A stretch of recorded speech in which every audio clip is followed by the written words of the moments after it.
Greetings and welcome to the Seattle Law of One podcast. Today's episode is about transformation.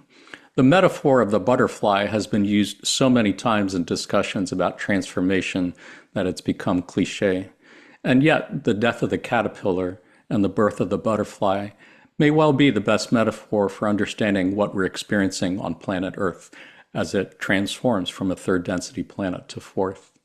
Moreover, transformation of mind, body, and spirit are such a fundamental part of our life experience that it's wired into the archetypical mind, the very blueprint for third density incarnations on our planet. What does all this mean, and how is our personal transformation intertwined with the transformation of planet Earth as we all move from third density into fourth? Let's find out. My name is Jonathan Tong, and I'm facilitator for the Seattle Law of One study group. We can be found in the list of study groups at the L&L Research website shown on your screen. We do also have a Facebook group, and we meet on Zoom twice a week, Tuesdays from 3 to 5 p.m. Pacific Time, Saturdays 8 to 10 a.m. Pacific Time. You don't have to live in Seattle or anywhere near Seattle to join our Facebook group or our Zoom sessions. Anyone who's interested and available is welcome to join. Just contact us at seattlelawofone@gmail.com if you'd like to get on our mailing list. We send out emails once a week with Zoom links and information on what we're talking about that week. We do also have a YouTube channel where we keep recordings of previous podcast episodes, as well as recordings of our monthly Q&As with Jim McCarty. Just go to our YouTube channel and hit the subscribe button if you'd like to get notifications when we upload new videos, and contact us at seattlelawofone@gmail.com if you'd like to join any of our Q&A sessions with Jim. As mentioned, our topic for today is transformation. Let's go ahead and meet our panelists. Panelists, let our viewers know who you are and where you're calling from, starting with Andy. Hi, I'm Andy, and I'm calling from Southwest England in Cornwall. And thank you for having me. And don't believe anything I say. Viewers, you have been warned. Felipe? Hello, I'm Felipe from Lacey, Washington, and so excited to be here. We are so excited to have you on at last. And Patty? Hello, I'm Patty. I'm in Indianapolis, Indiana, United States, and I'm crazy. Question everything. Indeed. So wonderful to have you on and really looking forward to our conversation. Did want to remind viewers, as always, none of us here are experts or authorities on the law of one. We are just normal people like you, talking about spiritual things that seem important to us. Anything that any of us say could be wrong, especially Andy. You're welcome to agree or disagree with anything that any of us say. If you are already familiar with the law of one and the entity known as Quo, you might want to skip ahead to the chapter on butterflies. Otherwise, for those who are new to the law of one, you can think of it as a set of spiritual teachings based on the understanding that all is one and that one thing is love. All of the reading passages we're looking at today came to us through a process known as channeling. You can think of channeling as a form of telepathic communication between humans and entities such as angelic beings, extraterrestrial beings, inner planes beings, spirits of deceased, higher self, etc. A channel basically serves as a mouthpiece for other entities to speak through. And in this case, those entities would appear to be of extraterrestrial origin. There are two types of channeling that have been developed by our friends at L&L Research. Trance channeling is when the channel is in a trance state, meaning they are subconscious or unconscious as if asleep, meaning they are not aware of what words are coming out of their mouth as they're saying them. This is how contact was made with the entity known as Ra back in the early 1980s. Conscious channeling is when the channel is in a conscious but deep meditative state, meaning they're only somewhat aware of what words are coming out of their mouth as they're saying them. This is how contact was made with the entity known as Quo, starting in the mid-1980s up to present day. Who is Quo? You can think of Quo as a group entity made up of three social memory complexes: Ra at 6th density, Latui at 5th density, and Hatan at 4th density. You can think of a social memory complex as a planetary consciousness. It would be as if the entire human population of Earth was merged into one group mind. You can think of densities or dimensions as different levels of consciousness or different levels of reality, since those two things seem to be very closely intertwined. Imagine, if you will, that the elements of earth, fire, water, and air have some form of consciousness, as many indigenous peoples for centuries have been saying they do. We would call that first density. You can think of second density as the level of consciousness of plants and animals, clearly a quantum leap above and beyond the consciousness of what we would refer to as inanimate matter. You can think of third density as the level of consciousness of humans and cetaceans like whales or dolphins. Again, a significant quantum leap above and beyond the consciousness of plants and other animals. You can think of fourth density as the level of consciousness of the social memory complex, as if the entire human population of Earth was merged into one single consciousness or mind. Clearly a quantum leap above and beyond the consciousness of an individual person. You can think of fifth and sixth density as whatever would be comparable quantum leaps above and beyond what we've seen so far. There is much more to be said on the subject, and if you want to hear more, check out our podcast episode on densities and dimensions. Otherwise, for now, suffice it to say that the entity known as Quo would appear to be a group entity made up of three planetary consciousnesses: Ra at sixth density, Latui at fifth density, and Hatan at fourth density. First contact with Quo was made by the LNL research channeling team in 1986, almost 2 years after the end of the Ra contact in 1984. They've been channeled every month since then, up to present day, by the LNL research channeling team. You can find transcripts of those sessions at the LNL Conscious Channeling Library shown on your screen. Having said that, let's start by taking a look at a passage about butterflies. On January 12, 2008, Quo said, "There are models of transformation which are helpful in thinking about times of change within the self as it undergoes realizations of accumulated information which have precipitated change. One model is the much cliched butterfly. And there is some advantage to thinking of transformation using this model. The unawakened pupae and larvae go about their routines, eating and becoming ready to enter into a phase of development that is transformative in a way that changes the form of life from that which crawls to that which flies. And you may see that time of transformation as precipitated by going into the cocoon of dealing with new thoughts and letting those thoughts marinate within your consciousness. The thoughts and concepts which you have taken in can come from many, many sources, only partially those of the intellect and the intellectual activities such as reading and discussing and pondering inspired thoughts or thoughts that you hope you will be inspired. You are also processing the cumulative cycles of your feelings, and you're dealing with the challenges that you're experiencing in all of the various chakras, especially the first three chakras, in terms of those stages leading up to transformation. And when in the natural course of time, you spring forth from your cocoon, you are indeed a new creature, looking at life from a slightly different vantage point, higher, broader. Little do you know that you have also become beautiful and are flying from person to person and thought to thought with life-giving pollen within your touch. You do not even know that you are transmitting it, for the pollen of the awakened spirit is that of being rather than doing, and there is little of intellectual nature in how an entity becomes able to be of service to others by the very radiance of his being." Really long passage to start with. Sorry for that, folks, but yeah, I just thought it was beautiful. And like they say, the butterfly metaphor has become cliche, but I think it is really appropriate for what we're experiencing, both in our personal lives as well as the planet. Andy, any thoughts on anything here in particular?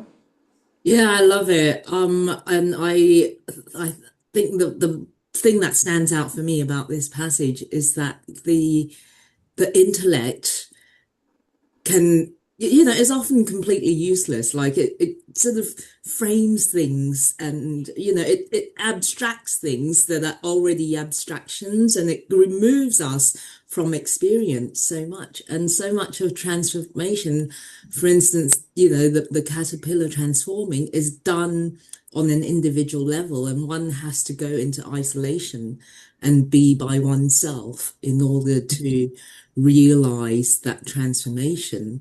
Although I would also add that I think transformation happens all the time. It's inevitable, but it's our consciousness that directs it. Yeah, it's interesting that you mentioned the part about having to kind of retreat into yourself, like the cocoon that we're referring to here, since I have heard from so many people that they discovered the law of one, like me, during the quarantine time during pandemic, when so many people were really forced to be isolated and received so much catalyst that got us to look inward, I suppose, which led to so many transformations. What do you think? Wait, is quarantine over? I think so. I think so. Have you been holed up in your apartment for this whole time? Yeah. Are you like the Japanese soldiers who didn't know that World War II had ended till decades later? I think I am. Yeah. Well, if you haven't seen the world outside recently, you might want to just go ahead and stay put where you're at. Felipe, any thoughts? Anything to add? Oh, yeah. What called out to me from the passage was the vibe of the bee as it was going around and carrying the pollen without even realizing it.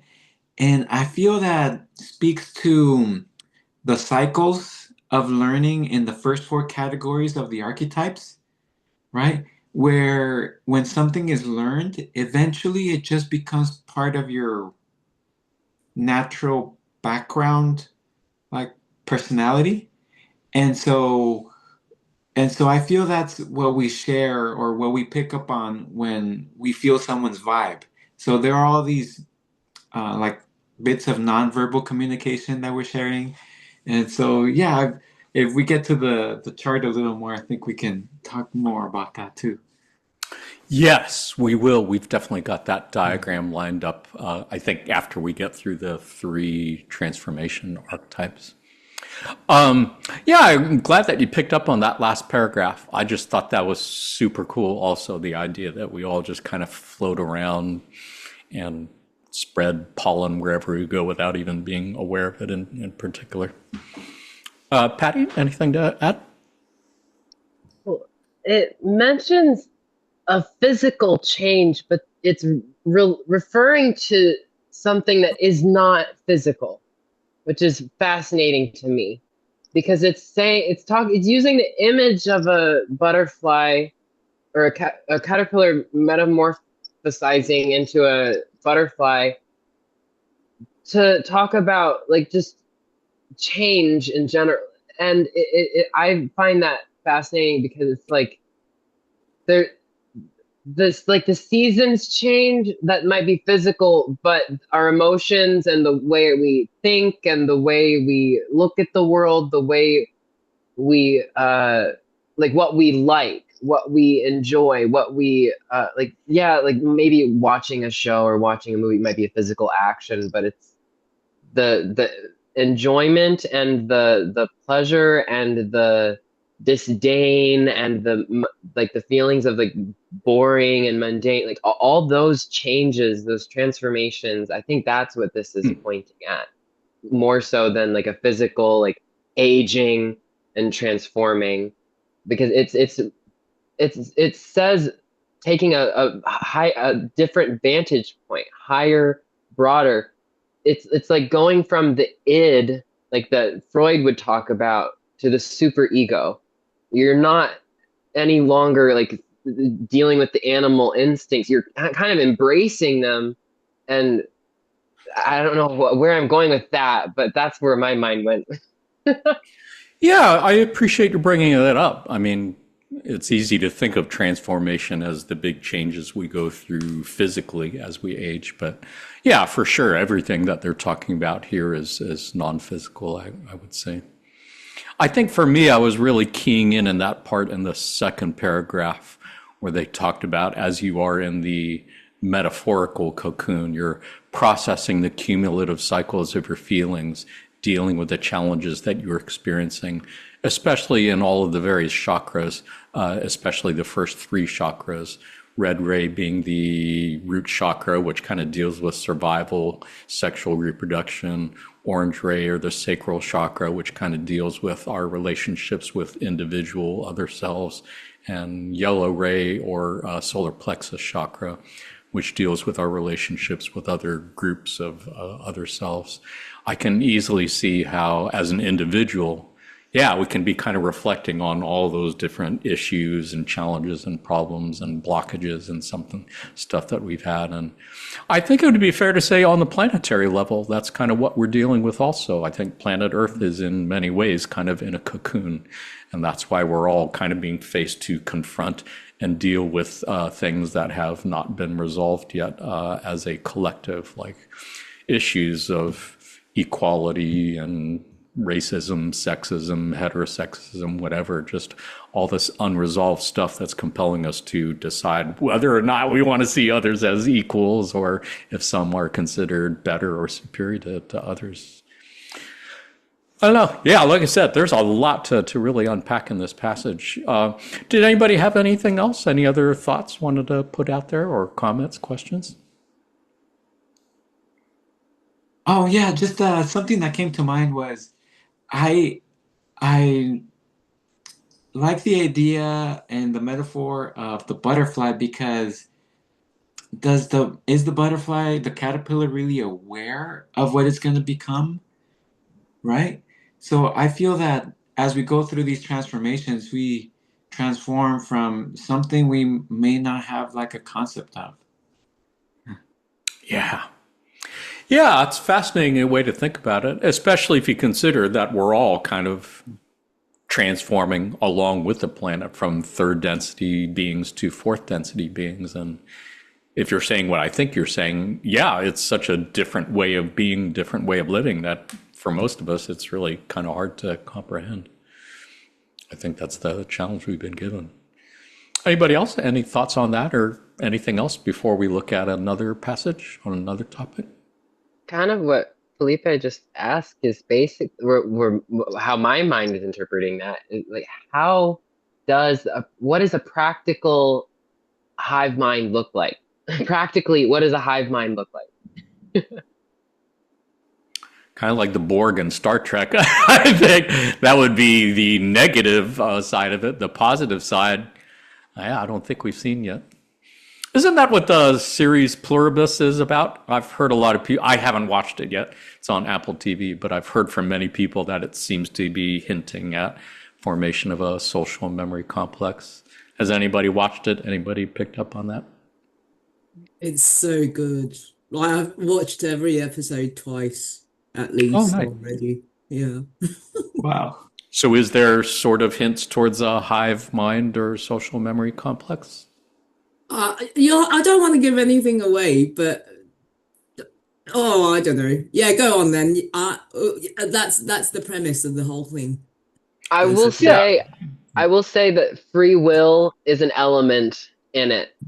That is, there's a string of like free will being a challenge or a catalyst, if you will. Interesting. Yeah, I always love looking for law of one connections in pop culture. That's why I always enjoy writing the pop quizzes, which we will have at the end of our time today. Anybody else? Any thoughts on anything here? Cool. Well, let's take a look at a passage on Earth transformation. On September 5th, 2004, Quo said, and this has been edited for brevity, "You ask this day concerning how each of you may be of service to the earth as it moves through its own changes, its own transformation, its own new life. For indeed, there is a birth occurring in the world, in the earth, and in each soul that walks this earth at this time. The very life that you live is a transformation. It is nothing more nor less than that, whether or not you choose to cooperate with this transformative process that shall occur, for it is the very warp and woof of the tapestry of your life. It is your reason for being here. You came to learn as well to serve, or perhaps we should put it the other way around. You came to serve, but also to learn. It is impossible to look at one without looking at the other. They're like the x-axis and y-axis of the grid upon which your tapestry is sewn. stitch by stitch, color by color, and texture by texture. This is your life, and you do have the power to create that life. Later on, they go on to say, this willingness to explore the letting go of fear is a tremendous key in this process of transformation. What the earth is going through is precisely what each of you is going through on a much smaller scale. For the earth, a process taking approximately 76,000 of your years is coming to an end. The cosmic clock, shall we say, is striking the hour. And indeed, a new hour that has begun upon your planet at this time. It is having difficulty establishing itself. The labor is long and difficult. But it is going much better than expected, because at what this instrument would call the grassroots level, person by person, household by household, community by community, a choice is being made to embrace love and to practice a life that shines that love forth as best as those people, families, and groups can muster the wisdom and strength to allow.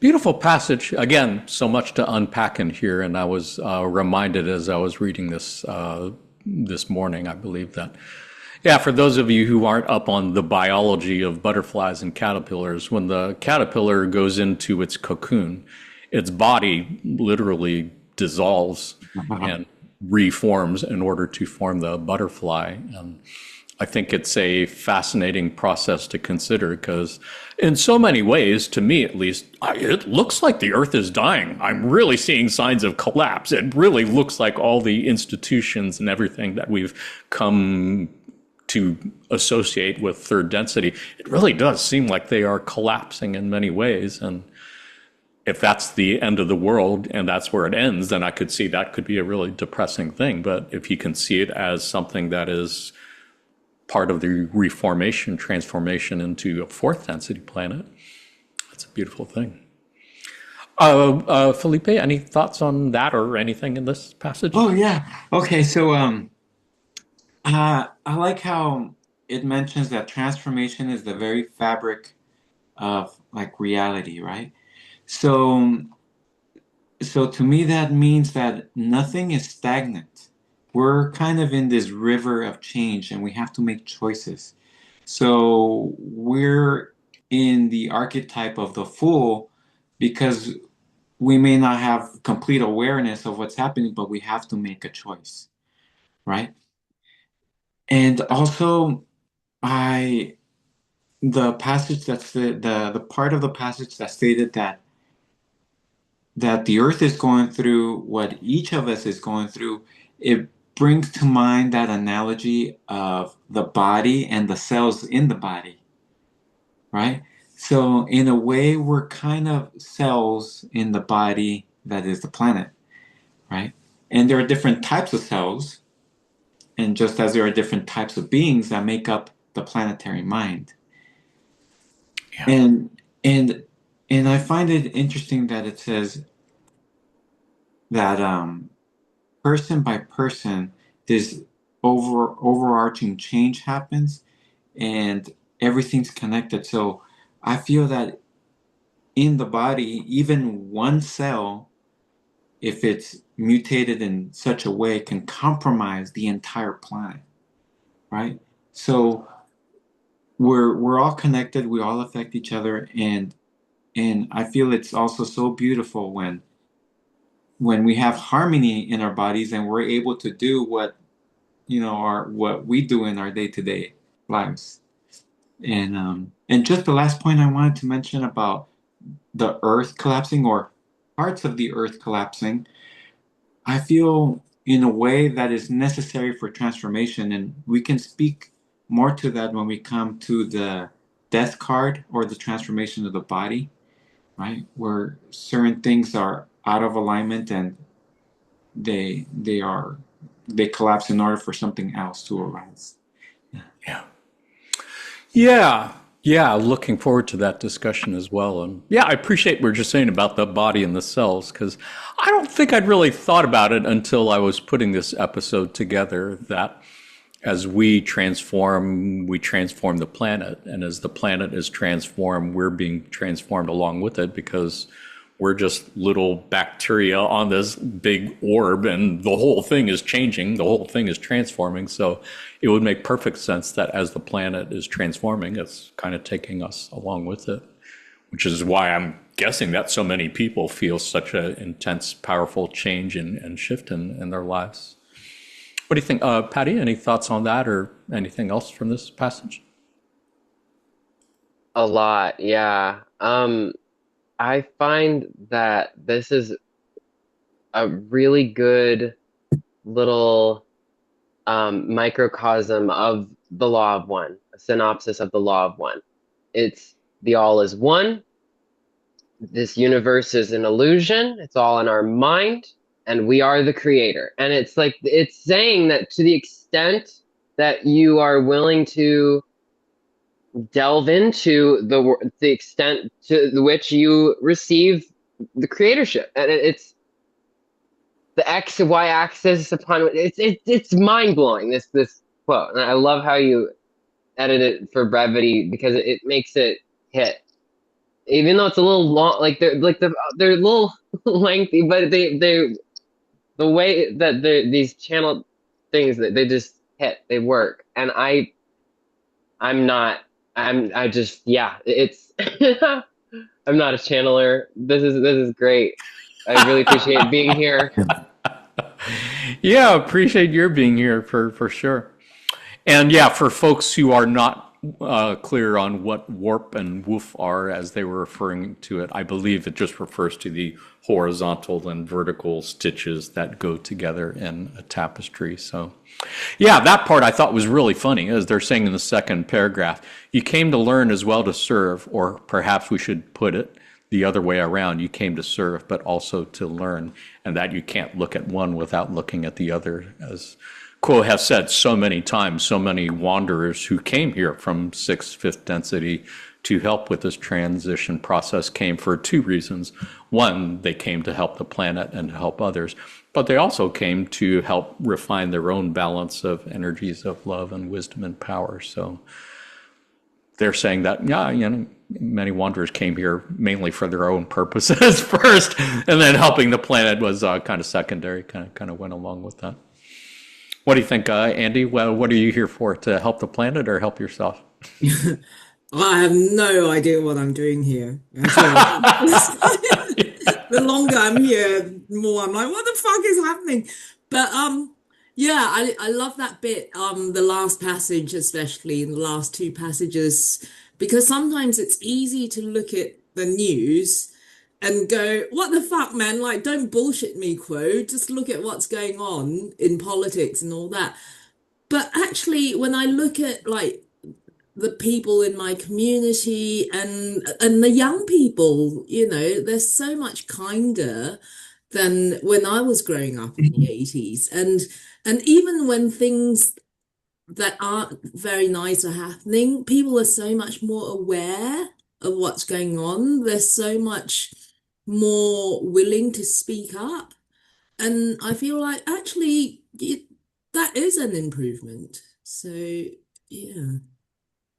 Yeah, it's a beautiful thing that I think they're kind of referring to at the very bottom, where they say things are going a lot better than expected because at the grassroots level, household by household, person by person, community by community, a choice is being made to embrace love and to practice a life that shines that love forth as best as can be done. And yeah, it's a beautiful thing. It's definitely not something that's obvious if you're looking at media, mainstream media or independent media or what. But yeah, I think I and many people can think of people who do seem to be going through that process of awakening, I suppose you could call it. Anybody have any other thoughts on this passage or anything else so far? It's dawning on me now that when it says the cosmic clock is striking the hour, I'm thinking of that chart at the beginning of the PowerPoint, with that you at each podcast you have this chart with all the chakras or the densities. It's if just make it a wheel, that's a clock. It's striking the hour. We're graduating or harvesting, whatever you want to.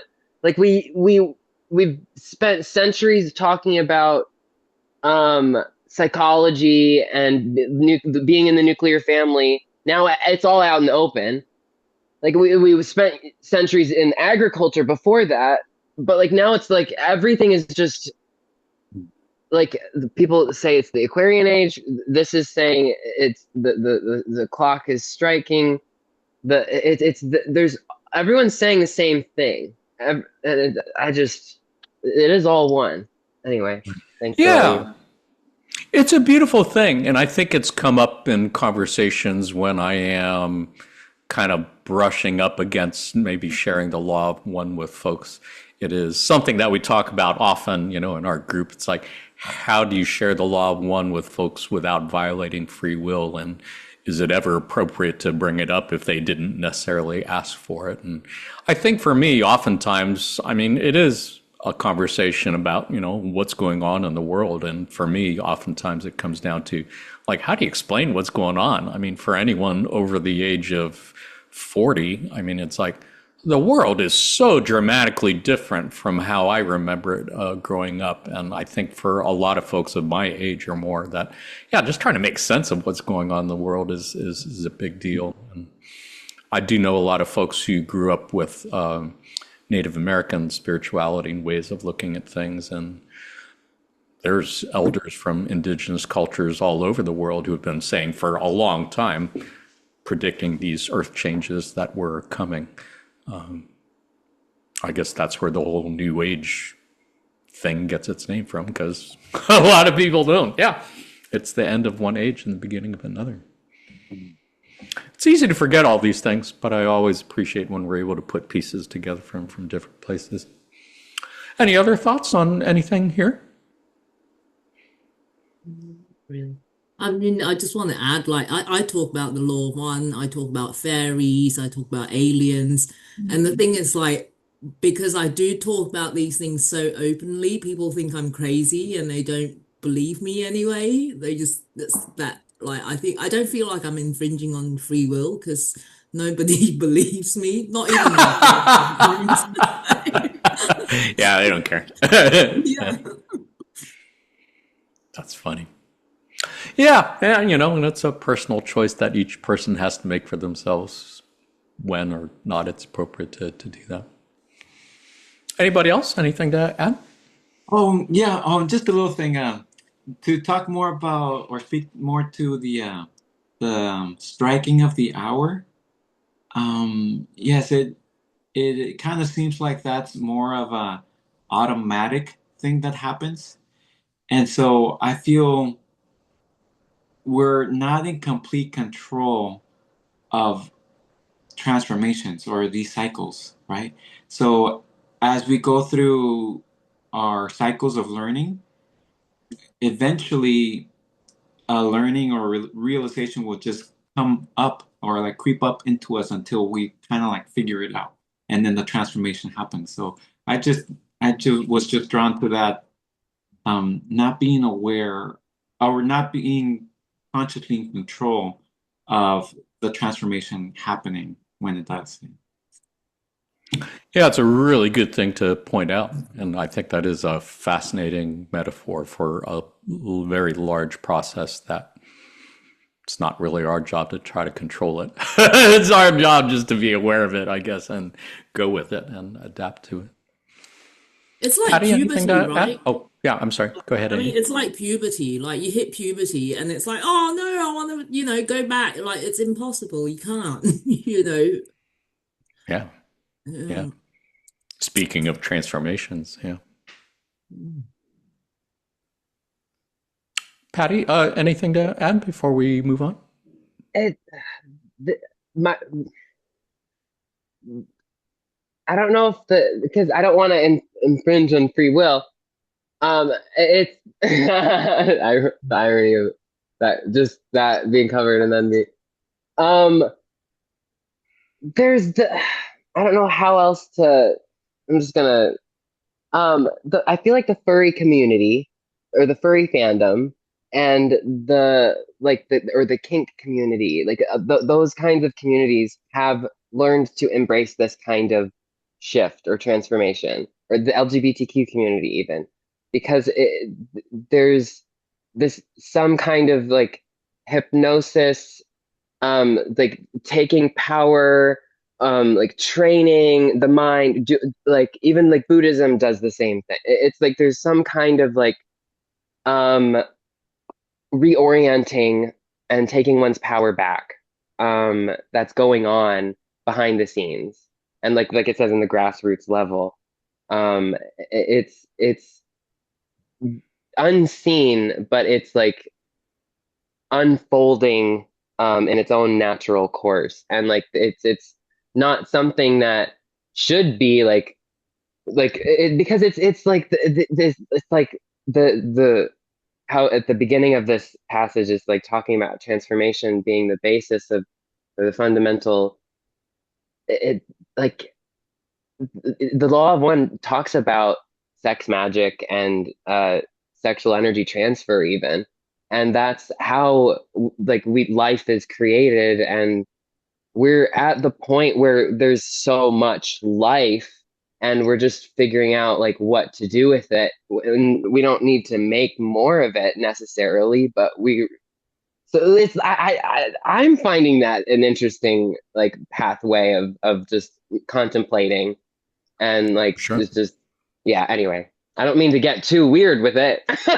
No, no, I think everything you said was perfectly appropriate and made all the sense in the world. And I hope you're going to continue to share that because, yeah, so many times Quo has said that in many ways, all of us came here to learn the challenge of being true to who you are on the deepest level, in spite of perhaps overwhelming opposition from those around you not to do that. And for sure, our brothers and sisters in the LGBTQ community would be the first ones I would think of as individuals who had a really hard time being true to who they really are when not really getting a lot of support from those around you. So, yeah. And I'm guessing that we're going to talk more about that in times to come.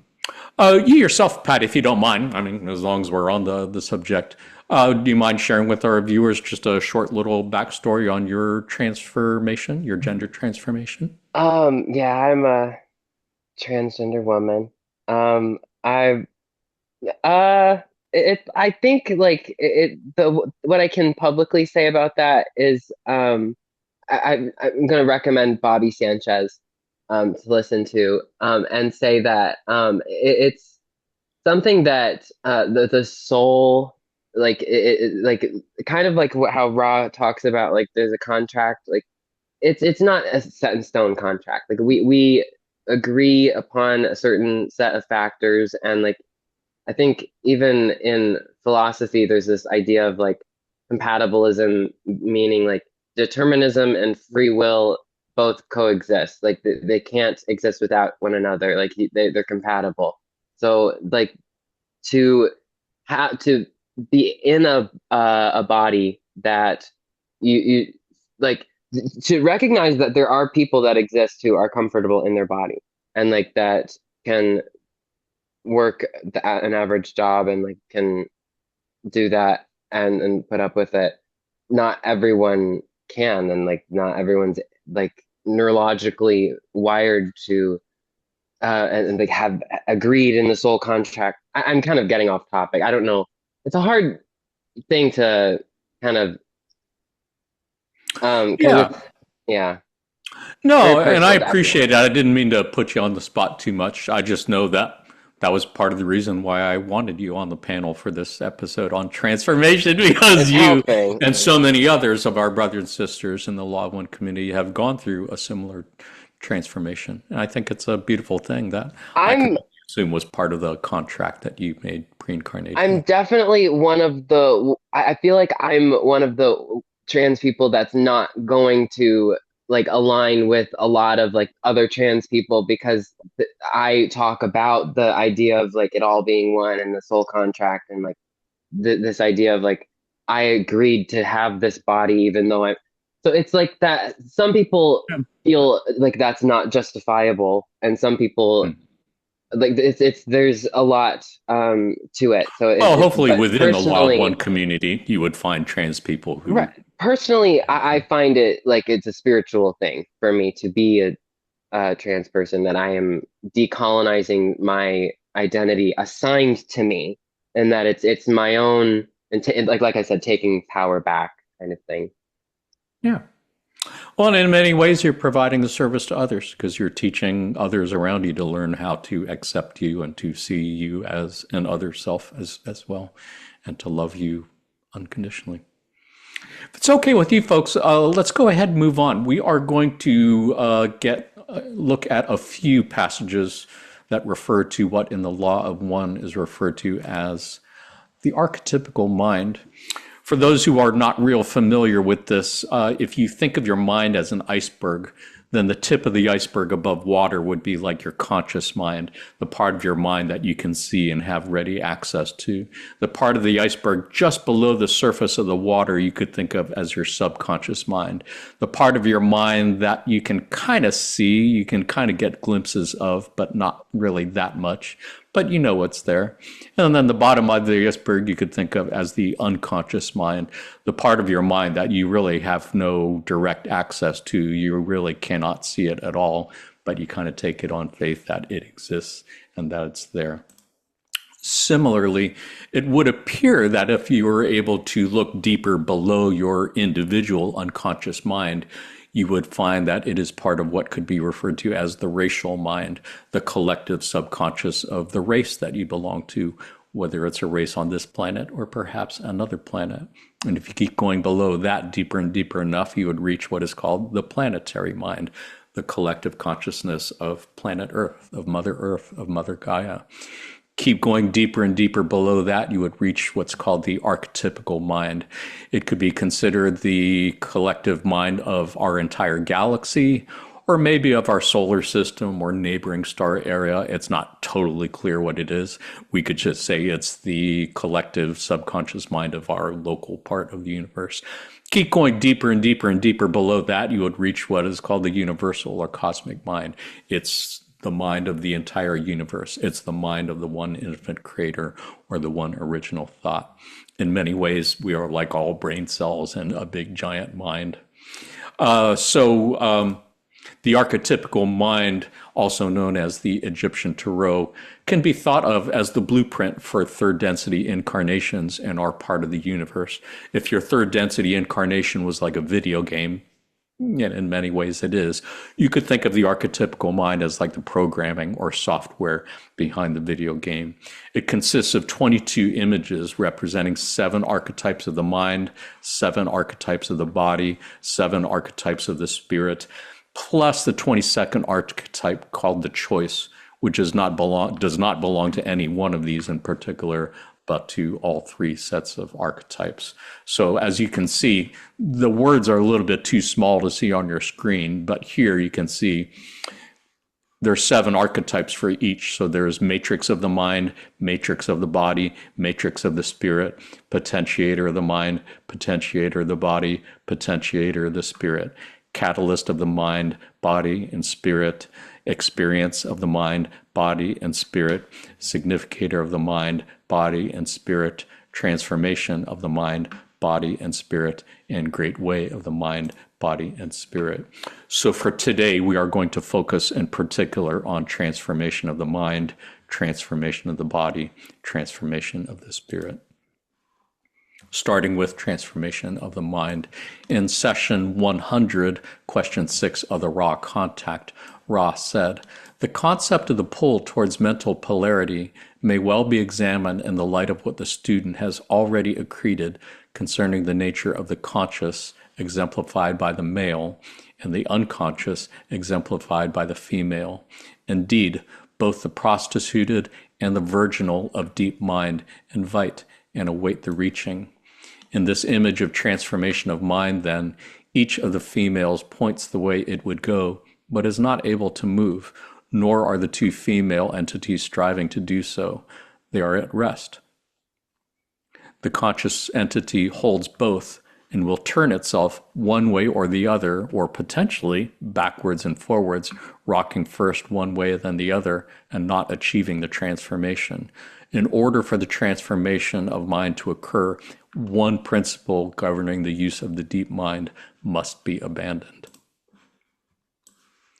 And in session 99, question 8, Ross said, many use the trunk and roots of mind as if that portion of the mind were a badly used, prostituted entity. This entity gains from this great storehouse that which is rough, prostituted, and without great virtue. Those who turn to the deep mind, seeking it in the guise of the maiden, go forth and court it. The courtship has nothing of plunder in its semblance, and may be protracted, yet the treasure gained by such careful courtship is great. The right hand and left hand transformations of the mind may be seen to differ by the attitude of the conscious mind toward its own resources as well as the resources of other selves. And on October 15th, 1989, Quo said, in referring to this archetype transformation of the mind, to seek the presence of the infinite one, this is a great aid, and we suggest that we do this most gently, most lovingly, opening to the subconscious as a suitor with bouquet and candy, knowing the spirit to be sweet and precious, the nature of the love. Really fascinating passage, and for folks who are not real familiar with the archetypical mind, it would probably be really confusing. But yeah, this is the prostituted female that we referred to here on the left-hand service to self path. This is the virginal maiden on the right-hand path associated with service to others. So I believe what Ra is saying here is in transformation of the mind, you have to choose one path or the other in order for transformation to take place. And if you choose the prostituted entity, then you get something that's not really of great value. If you rape and plunder it, then you're not going to get the riches that you would find if you go into the deep mind with the attitude of as if you're courting a maiden or a lover. That's my take on it for starters. What do you think? Patty, any thoughts on anything here? I don't know why this reminded me of a Chinese poem called On Trust in the Heart by Sang San. There's a line in it that says, whether we see it or here, a moment and an aeon for it are one. Whether we see it or fail to see it, it is manifest always and everywhere. The very small is as the very large when boundaries are forgotten. The very large is as the very small when its outlines are not seen. That is a really long poem, but it like talks a bit about like accepting the senses and not rejecting them. And so it's like this is a very subtle and really like you have to be very adept with your mind to be able to grasp what this is saying, because it's like high up there, because it's like analyzing how you perceive and accept and understand the world. Yeah, pretty much. Yeah, it's very. Yes, I Yeah. will link to it. I think it would be fair to say the archetypical mind is considered by most all students, teachers of the Law of One to be one of the hardest parts of the Law of One to understand, and possibly why Ross seemed to be so enthusiastic whenever Don was asking questions about it, and would respond by saying, "Oh, student," which they never said with any other questions. It's something that is higher level stuff, grad school level stuff, I think, as opposed to high school or college. What do you think, Andy? Any thoughts on this archetype? This passage? Yeah, it's only just occurred to me like the prostituted the invitation from the prostitute itself, I think is it often stands out as transactional. So in talking about this card, I often say, it's not just like the sex worker. It's like anything we do to compromise our integrity in order to secure our own survival is a kind of prostitution. And I'm not judging it because at some point we've all done it and felt like we've had no choice. Um, but it's a way of seeing the world that's very transactional. Like, we give this and we get that in return.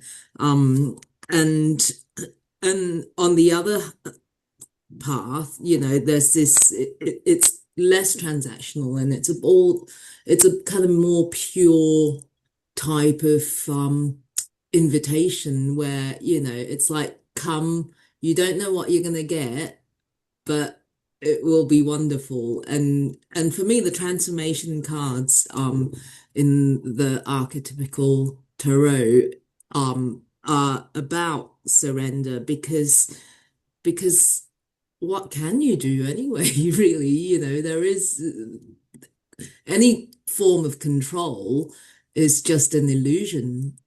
However hard we try, there is no way to control another. And I would say, we can try and control them, physically, or we can try and control, the way they think. But ultimately, people will come to their own realizations. Like I can't even control myself, like, um, and yeah, I don't know.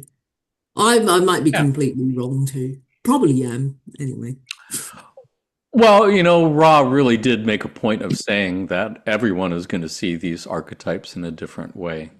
And that's kind of how they were designed to be. So I think anybody's interpretation of this is as good as anybody else's. And that's why I wanted the three of you here so we could share different perspectives on it. When you were saying transactional, it was really making me think of Mother Earth and how so many people seem to regard Mother Earth in a transactional way of just a bunch of resources that we can plunder and take without really regard for caring for the planet. And I hope that is part of what we are shifting as we move into fourth density, changing our relationship to be less of the prostituted approach to our planet and more the maiden, and then more treating our Mother Earth with love and care and affection and respect she deserves. What do you think, Felipe? Any thoughts on this? Yeah. Okay. So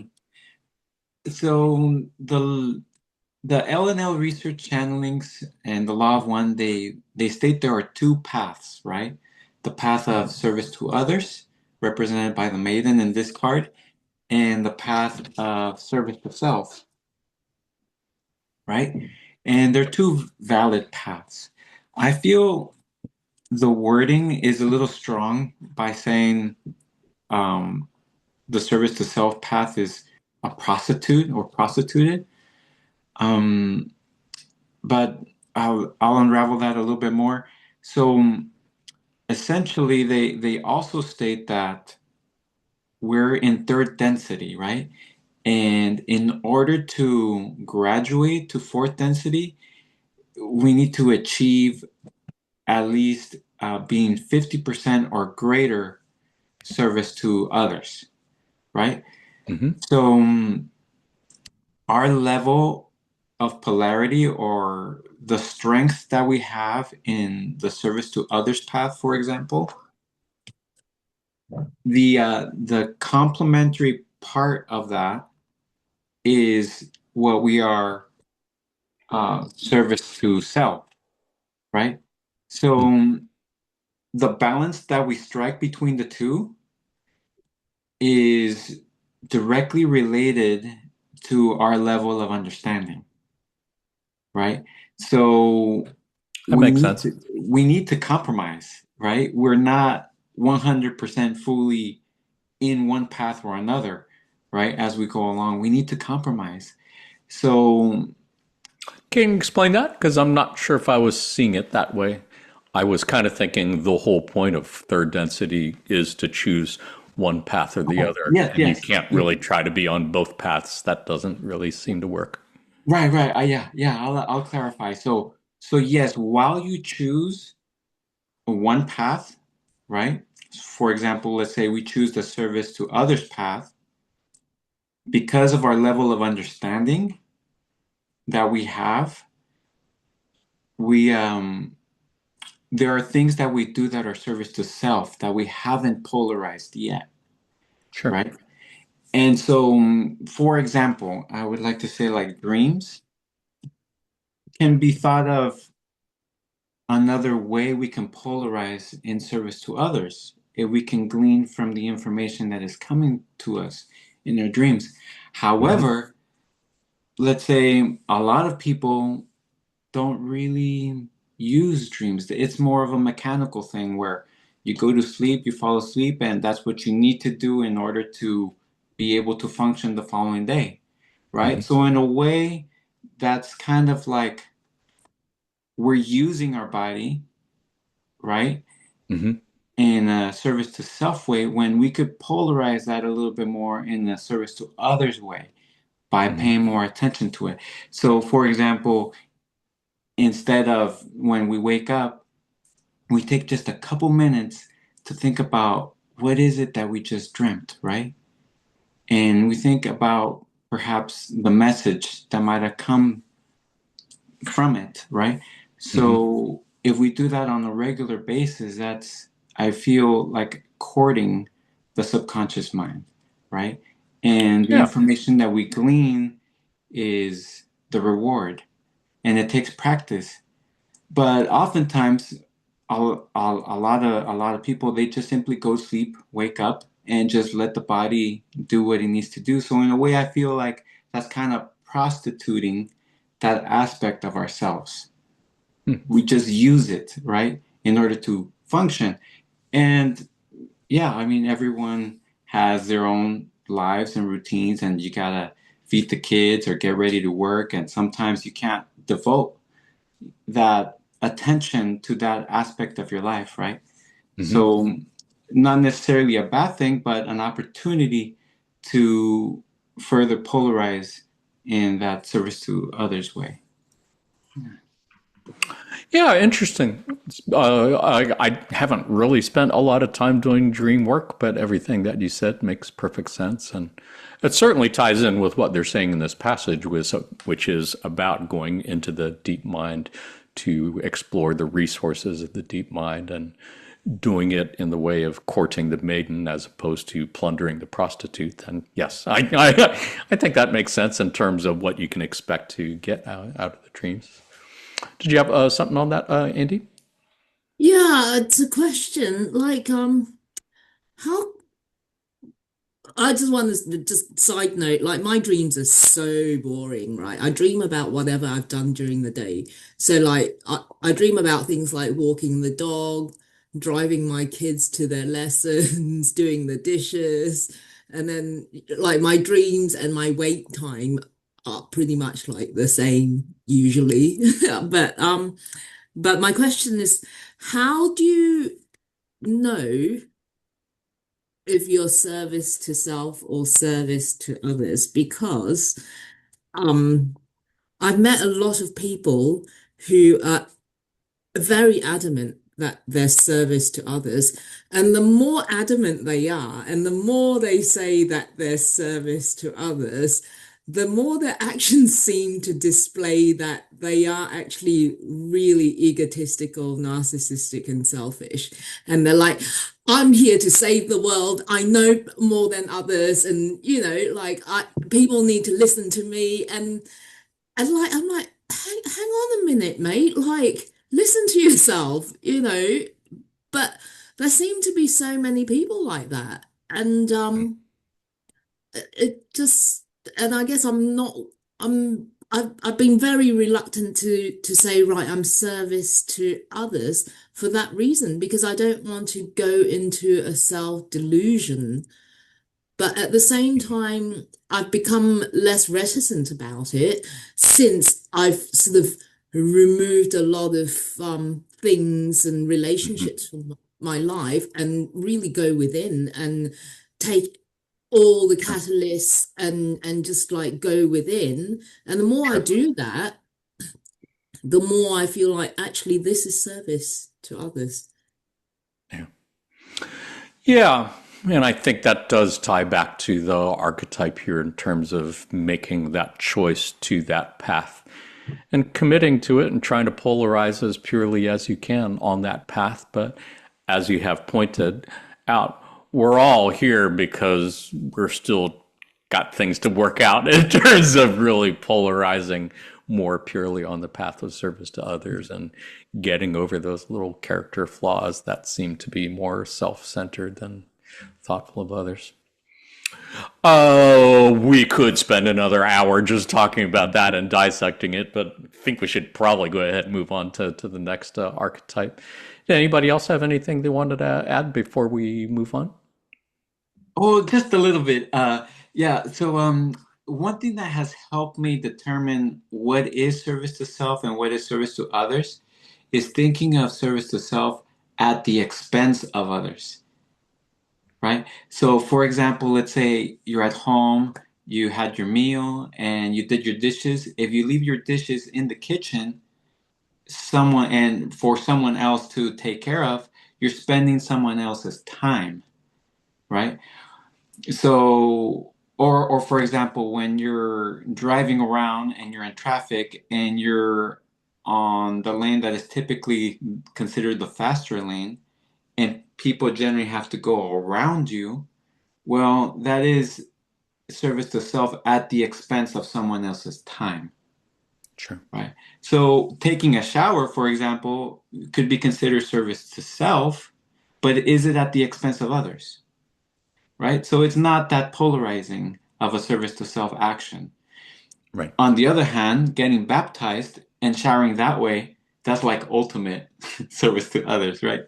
So yeah, that's what kind of helps me tell the difference between the two. If it's service to self at the expense of someone else's time, for example. Yeah, that makes perfect sense. And there does seem to be an element of cruelty that seems to be as central to the service to self path as kindness is on the path of service to others. So, yeah, certainly serving yourself at the expense of others is definitely would be a sign of service to self, I would think. Appreciate your sharing that. Before we move on, I did want to mention that, in looking at this archetype, to me, it speaks a lot about balancing male and female energies and the way that we see resources in terms of pillaging and plundering them or taking them with love and respect as if you were wooing a maiden. And we did do a podcast episode way back on divine feminism where we talked a lot about what Quo has referred to as the overbalancing of male energies in the world and the importance of balancing it with female energies. So encourage our viewers to check it out if you are interested. Otherwise, let's go ahead and take a look at transformation of the body. In session 81 of the Raw Contact, question 13, questioner asks, transformation of body is called death. For with death, the body is transformed to a higher vibration body for additional learning. Is this correct? Ra. I am Ra. This is correct and may be seen to be additionally correct in that each moment and certainly each diurnal period of the bodily incarnation offers death and rebirth to one which is attempting to use the catalyst which is offered it. And in session 95, question 27, Ra said, the observation of the right angles and their transformational meaning is most perceptive, O student. Each of the images leading to the transformations of mind, body, and spirit, and ultimately to the great transformative choice, has the increasing intensity of increasing articulation of concept. That is to say, each image in which you find this angle may increasingly be seen to be a more and more stridently calling voice of opportunity to use each resource, be it experience as you now observe or further images, for the grand work of the adept, which build towards transformation using the spirit's bountiful shuttle to intelligent infinity. Did want to note that, yes, what they're talking about in those references to right angles, there are quite a few images from the archetypical mind that have entities sitting with crossed legs or 90-degree angles. And as they're saying, it has a very special significance. In session 94, question 26, Ra said, the cross formed by the living limbs of the image, and they're referring to the experience of the mind seen on the left, signifies that which is the nature of mind, body, spirit complexes and manifestation within your illusion. There is no experience which is not purchased by effort of some kind, no act of service to self or others, which does not bear a price to the entity manifesting commensurate with its purity. All things in manifestation may be seen in one way or another to be offering themselves in order that transformations may take place upon the level of appropriate to the action. So yeah, you have the experience of the mind figure here with a crossed leg, and you also have the significator of the body archetype, the hanging man or martyr as it's called, with his legs crossed. Really suggesting to me the power of sacrifice, showing that each image with right angles calls for magical transformation, and the crossed legs refer to the price that you pay either on the service to others or service to self path for transformation commensurate with purity. Really can't think of any greater example than Jesus, who was crucified, who was hung on a cross and offered himself in sacrifice for the world, only to be resurrected later on to experience rebirth, which is kind of shown in the next archetype of the transformation of the spirit. But for now, yeah, just that whole idea of the power of the 90-degree angles and the cross and the transformation that goes with it. Super fascinating stuff. What do you think, Andy? Any thoughts, reflections on any of that stuff from these passages?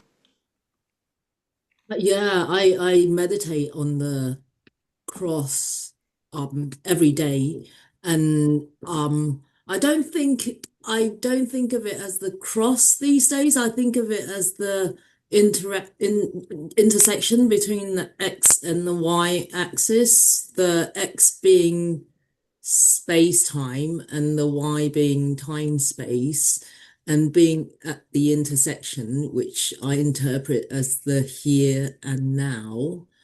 And I think being in that space,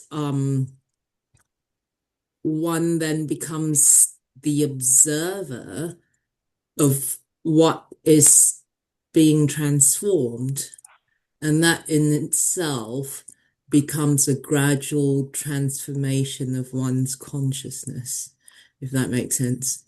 I don't always make Yeah. sense to myself. Well, what do you make of the transformation body figure? What do you make of the skeleton there holding the scythe with, I guess you could call it a right angle right there? Yeah, well, he's bare bones, isn't he? And so there's bare bones and holding, for me, a symbol of the intersection between the X and Y axis, but only like one side is showing. And for me, that would represent, if we think of things going from left to right and bottom to top, the handle is moving forwards in space, whereas the blade bit is coming from behind in time. And it's like, Wow. what is available to us, Yeah. whereas like the past is not available to us, and the future isn't. And I don't know if I'm making sense. I'm not making sense I to had myself. not thought of it Any that way. consolation. Pardon? I had most definitely not thought of it that way, but I definitely agree with what you were saying about the horizontal, vertical representing the intersection of space, time, and time, space. I know Quo has said as much more than a few times, but I certainly hadn't thought of it in terms of what you're saying with the scythe and representing movement from past to present, future. Again, as they said, everybody sees different things, sees it in their own way, and I'd say that's as good as anyone else's. What do you think, Yeah. If it's any Felipe? consolation, people tell me that I make more sense to them when they're stoned. So Well, I should have done that before this podcast. That was my yeah. mistake. Yeah, totally. What do you think, Felipe? Any thoughts? Yes. This is the Um, one you were referring to earlier in our podcast, I think. okay, yeah. So, I noticed that there's an underlying theme of sacrifice among the three different transformations: mind, body, and spirit. Something is sacrificed so that something else can arise. So, for example, when we were looking at the transformation of the mind with the maiden and the other lady, um, when the mind transforms, in a way, an old pattern of thinking needs to die in order for a new way of thinking to take place, right? When it comes to death in the body, symbolically, um, I was expecting more of a before and after image of a body, right? To show transformation of the body.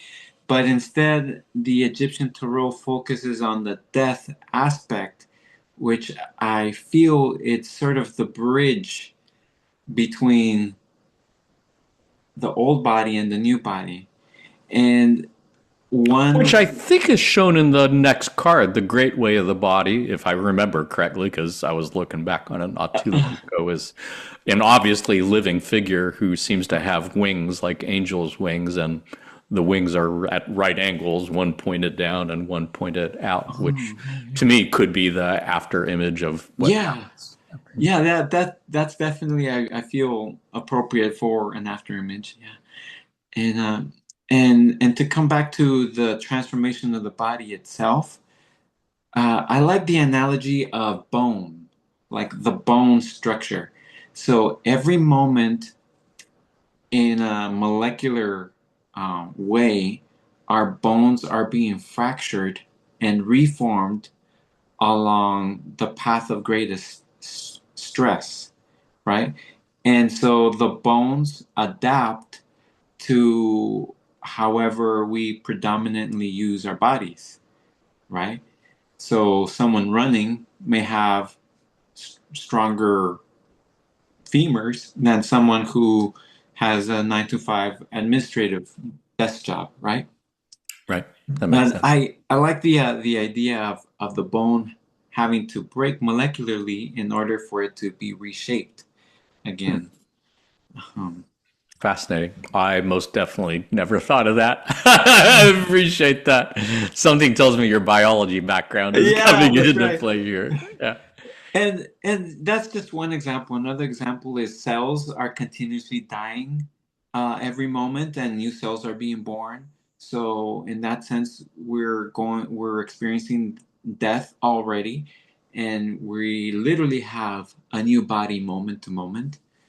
Right. Um, Other than that, I also thought it was interesting how they mentioned the diurnal. Yeah, I was going to mention that. Yeah, Yeah, it seems to go along with what you were just saying. Do you yeah. want So to continue with that? yeah, on a day-to-day basis, in a way, when we go to sleep, the body symbolically dies, Yeah. right? And we rise anew to another cycle each day. Yeah. Yeah. Yeah, it's a beautiful thing to think about. And I think they have said it other times as well. But yeah, that's how I was interpreting that as well. Every night when you go to bed is kind of like dying. Every time you wake up the next day is kind of like reborn, being reborn. And they're saying the same thing applies to each moment. Every present moment that you are conscious is kind of like a miniature death and rebirth of this cycle that we've been describing. What do you think, Patty? Any thoughts on anything here? Yeah. Um, so the line that's in the first line of the last paragraph, or the first couple sentences of that. observation of the right angles and their transformational meaning is most perceptive. Each of the images leading to the transformations of mind, body, and spirit, and ultimately to the transformative choice. So it's referring to the Fool card there. And that when it calls it the choice, it made me think of, again, free will and determinism again, because it's like you're choosing to embrace your destiny. You're choosing to embrace the fact that you're a part of the all and that you're one with the all. You're choosing to be the creator. You're choosing to be one with the algorithm or the matrix or whatever, because that's how you transcend it. And it's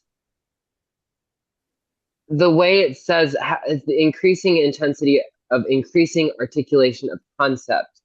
So like how the last one the transformation of the mind was very spacey, very out there, very hard to grasp, just out of reach. This one is like clear as day. Like it's like black and white. It's called death. The name of the card at the bottom is death. Thank you. In case there was any doubt. To go back on like the trans thing, it's a death for my parents because they thought that the gender assigned at birth or the sex assigned at birth is the child that they're raising, and then like, but I'm like articulating that it's like I've always been your. It's just this is not. It just doesn't align with who I express as, and it's like that in that way. It is a death and like that is a transformation in that way. But well, both for your parents and for you, I would think, because I am also going through again choosing the destiny, choosing the because it's not that I don't have free will. It's that I'm allowing and surrendering to the highest good for myself, and that in that way it is also service to others. It's kind of going back to that point what you said, Felipe, about service to others versus service to self. Is it at the expense of someone else, or is it genuinely where your authenticity is coming from? That's with that. In my mind with that. Yeah, it's beautifully said. And I would only add that I think you are being service to others anytime you're being true to yourself and who you really are. I think that's a positive thing for everyone. So, yeah, appreciate you sharing that. Anybody else have any other thoughts on this passage or the other one before we look at a third archetype of transformation? I find it interesting that the significator of the body, the hanged man, and well, in my image, like it's feeding and it's sort of bearing fruit in my version of the image. And then the next card for me represents harvest. And when we harvest, we also get to choose what we leave behind, what we take with us. So yeah, let's leave it there. Yeah, well, when we were talking about the scythe, I was thinking, well, that certainly seems like something associated with harvest, for sure. Oh yeah. Anybody else? Oh yeah, go ahead. Yeah, just another kind of insight that I had was regarding the transformation of the body. There is a different physiology that is better adapted to doing different things or having different professions, right? So the body itself can polarize to be of service to others in a different way depending on what you're doing. So, for example, if you're a trainer at a gym, it's helpful to have your body be built, right, and be strong. And so that may not necessarily be most appropriate if you're teaching biology, for example, right? Or or doing something else. So I feel the body itself, by the way we transform it, can polarize, to be of service to others. Yeah. Yeah, beautiful way to look at it. And like everything else you guys have said, I hadn't really thought of it that way. But yeah, no, that makes perfect sense. I think that's wonderful. I got nothing to add to that. Anybody else have any thoughts to share before we look at another one? Sounds good. Well, let's take a look at transformation of the spirit. In session 80 of the Raw Contact question 20, questioner asked, "Can you tell me what the 20th archetype would be?" Ra, I am Ra. That which you call the sarcophagus in your system may be seen to be the material world, if you will.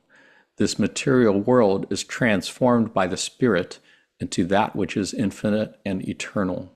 The infinity of the spirit is an even greater realization than the infinity of consciousness. For consciousness which has been disciplined by will and faith is that consciousness which may contact intelligent infinity directly. There are many things which fall away in the many steps of adapthood. We of Ra still walk these steps and praise the infinite one at each transformation. Yeah, I just think it's so interesting, and I would think not coincidental that the transformation of the body is about death, and the transformation of the spirit shows what, I'm not sure how you could see this as anything other than a dead body being brought back to life. And to me, again, that really kind of echoes the transformation that the entity known as Jesus brought about by sacrificing himself, offering himself on that cross in order to, according to Quo, help others see that there is much more to the physical world than it appears, and that death of the physical body is not indeed the end of the line, that there's more to it. That I think is really beautiful. And I don't even consider myself a Christian in particular. If I had to check off a box on a census, I'd probably say that I was Buddhist. But I still have always loved Jesus and still always will, even though I left the church about 5 or 6 years ago. I think what this entity did is really super beautiful and super special. Again, the power of transformation commensurate with the purity of the sacrifice that was done. Yeah, it's a beautiful thing. What do you think, Felipe? Any thoughts on this one? Ooh, yeah. For me, I feel the archetypes of the spirit are a little harder for me to grasp. But what has helped me is to think of the spirit as our personality, the essence that we're born with, that we show when we're little kids, right? And as we go through life, we kind of build and learn these patterns of social behavior, and it kind of diminishes that personality that we were born with. So when I think of this card and seeing the sarcophagus, what the sarcophagus means to me is the part that we have chosen to identify with the material world that takes us away from our personality, right? So we build an identity, right, that may not be in alignment with who we truly are just because it's something that we learned as we grew. So in a way, the death in this card for me is represented as the death of identifying with something that is not your true essence or your personality, and identifying with your actual spirit, your very own sense of logos, right? And yes, I also was drawn by the trumpets on the top right, and how the trumpets are kind of a calling of to bring that personality out or that spirit from a being. And so for me, the trumpets, well, personally, for me, the trumpet has been starting with the dreams I was having. Yeah, so I had my degree, I had a career, but it wasn't fulfilling. And then I started having all sorts of strange dreams, and I didn't really know where these were coming from. So that got piqued my curiosity. I started looking into dreams and meditation and spiritual things. I didn't really consider myself that spiritual, but the dreams kind of kept calling me.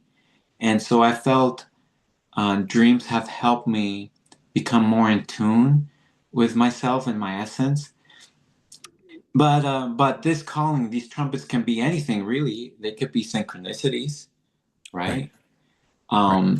They could be experiencing someone else's vibration, right? And so you feel, oh, that's a resonance that I desire. So Yeah. it's kind of the spirit calling you along the way, I feel, to be more into your essence. Yeah, I appreciate your sharing that. That is definitely kind of in line with how I was looking at that figure with the trumpet. First, I thought it was a giant bong or something, but I was thinking, well, they probably didn't have those back in ancient Egypt. So, yeah, trumpet probably makes more sense. Yeah. But yeah, I could see those dreams that were a catalyst for your awakening. Certainly, I can see that in the trumpeter here. What do you think, Patty? Any thoughts on anything here? I keep finding like the pattern of that in the last um uh I can see how this might be hard to this one might be like out there like the mind one, but the what Ra or Quo said in the last slide about increasing specificity or something like that, articulation. Um Thanks. Increasing intensity of increasing articulation. Both. Um, and it goes from the mind, which is like fluctuations of like emotion and like thought and like decision making, and then goes to the body, just like Felipe touched on, beautifully articulated the changing of the body and how like our cells are always transforming themselves constantly, and then moving on to the thank you, you're awesome. Moving on to the spirit, then it's like the soul, the spirit transmigrating from body to body. Yeah. That's where my mind went with that. Um, Yeah. and then the if we go a step further, which I'm not sure you have a slide for the choice, but the fool is like the choice to like the bodhisattva role to incarnate in the first place, to be at all. And like that's where anyway, I just love where this is going. Yeah, I appreciate your sharing that. Everything you said makes perfect sense to me, and I think that's more or less how I was seeing it too. But it is nice seeing those three archetypes together, the transformation of the mind, the transformation of the body, and the transformation of the spirit, to see how they kind of go together, which is, I believe, why Ra suggested that as a course of study for the archetypes, to look at them in that particular way, to see how they were related. Andy, anything to add? Yeah, like for me, this is very much the representation, like the three transformation cards in sequence. Um, the transformation of the mind, with the arms crossed in, again, I think there's right angles there, and the pose of supplication in like magic practices and Rosicrucian teachings, and it's I guess it could be best summed up by when Jesus said, "Not my will, but thine be done," before he, was crucified. Um, surrender, or basically following a path. And then after that came the death. which is the transformation of the body, and then the transformation of the spirit for me represents then the resurrection that came afterwards.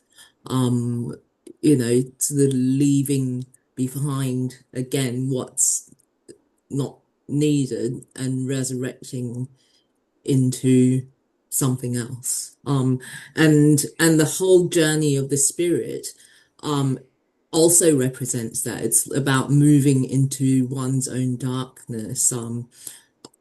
Like the story of, not just the Christ, but lots of mythic traditions where you have a god or a goddess who descends into hell and then gets resurrected and comes back transformed. Yeah.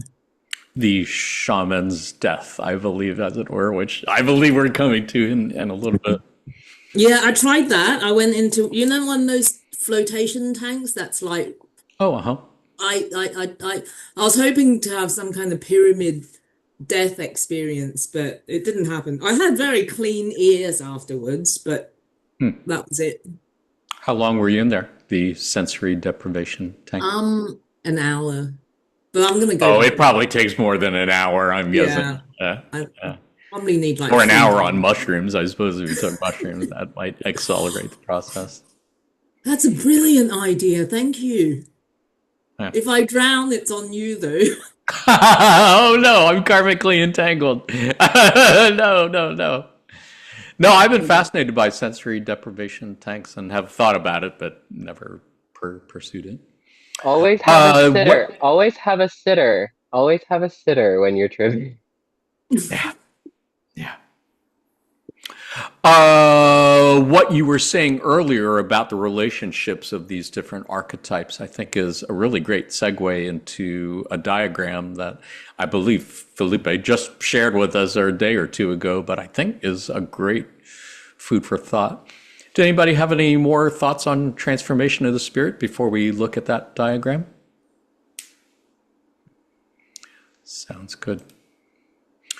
This is a diagram that came from the Archetypes workbook in 2014 by Joseph D'Artes, who did a great job of looking at all of the different archetypes and analyzing them, and in this sense presenting a diagram that shows how he thought they might be related. So again, if you don't remember, the archetypical mind or Egyptian tarot is made up of 22 images, 7 archetypes of the mind, 7 archetypes of the body, 7 archetypes of the spirit, and they all involve what's called the matrix, the potentiator, the catalyst, the experience, the significator, transformation, and the great way. So that diagram, according to what he's showing, is kind of showing how the first 4 of those kind of work in a cyclical manner: the matrix, potentiator, the catalyst, experience, and then the significator comes in here, and this leads to the art of transformation, which is all represented by the great way. I would love to hear everybody's thoughts on this, because I took a good look at this for a fairly long time, and I don't know, the best I could come up with is that the matrix and the potentiator always work together in tandem. In the mind, it's the matrix in the matrix of the mind and potentiator of the mind. One represents the conscious and the other represents the unconscious mind. In the body, the matrix and the potentiator represent the thing that's always in motion versus the thing that kind of regulates or controls that motion.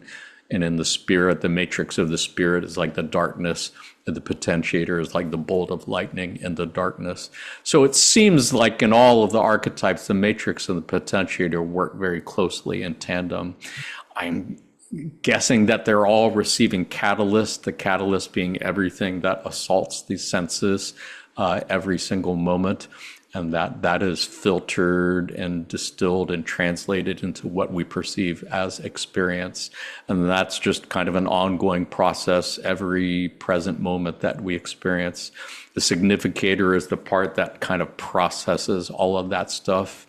And I guess what I'm inferring is that When there's a powerful enough catalyst, it can lead to transformation, maybe dramatic, maybe not so dramatic. But that kind of goes on in cycle and cycle as well, which is kind of the great way. I don't know. Sorry it takes so long on that, but that's the best I can do at interpreting what's there.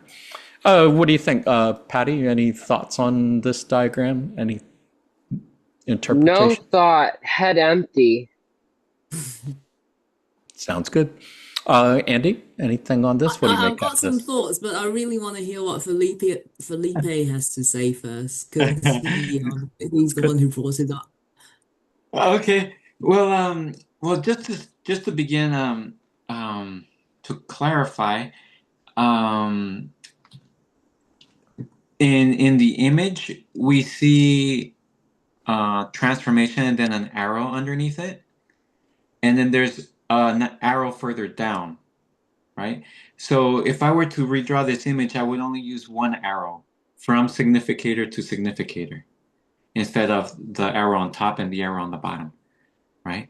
So, for example, one significator, if we look at just like the body perspective, could be the body you had before, transformed with an arrow to the body you have afterwards. And this is a process that keeps happening. You keep transforming your body from one stance to the next. And the overall path that your body takes in your lifetime, that's kind of like the great way. For within the significator, those first four archetypes, the matrix, the potentiator, the catalyst, and the experience, I feel that's kind of like a cycle of learning, right? So, matrix could be thought of a piece of land. Potentiator can be thought of a blueprint of something to build. But nothing is going to happen unless you have those building blocks. So let's say you have cement and concrete and building materials arrive at your piece of land, then that provides the opportunity to build it. And the Is that the experience, catalyst? yes, the catalyst is that opportunity that comes, and the experience is building whatever was in that blueprint. And then eventually the channeling say that eventually everything is recorded back into the matrix. So the matrix coming back to the matrix, the house is already being built, it's already built, but there's other things you can do to the house. You can have additions and other things. So the cycle continues. And so another metaphor for this cycle is notice how the cycle kind of happens within the significator, but then eventually it transforms into a completely different being or significator, right? So I feel that for example, if there is an ongoing pattern in a relationship, right?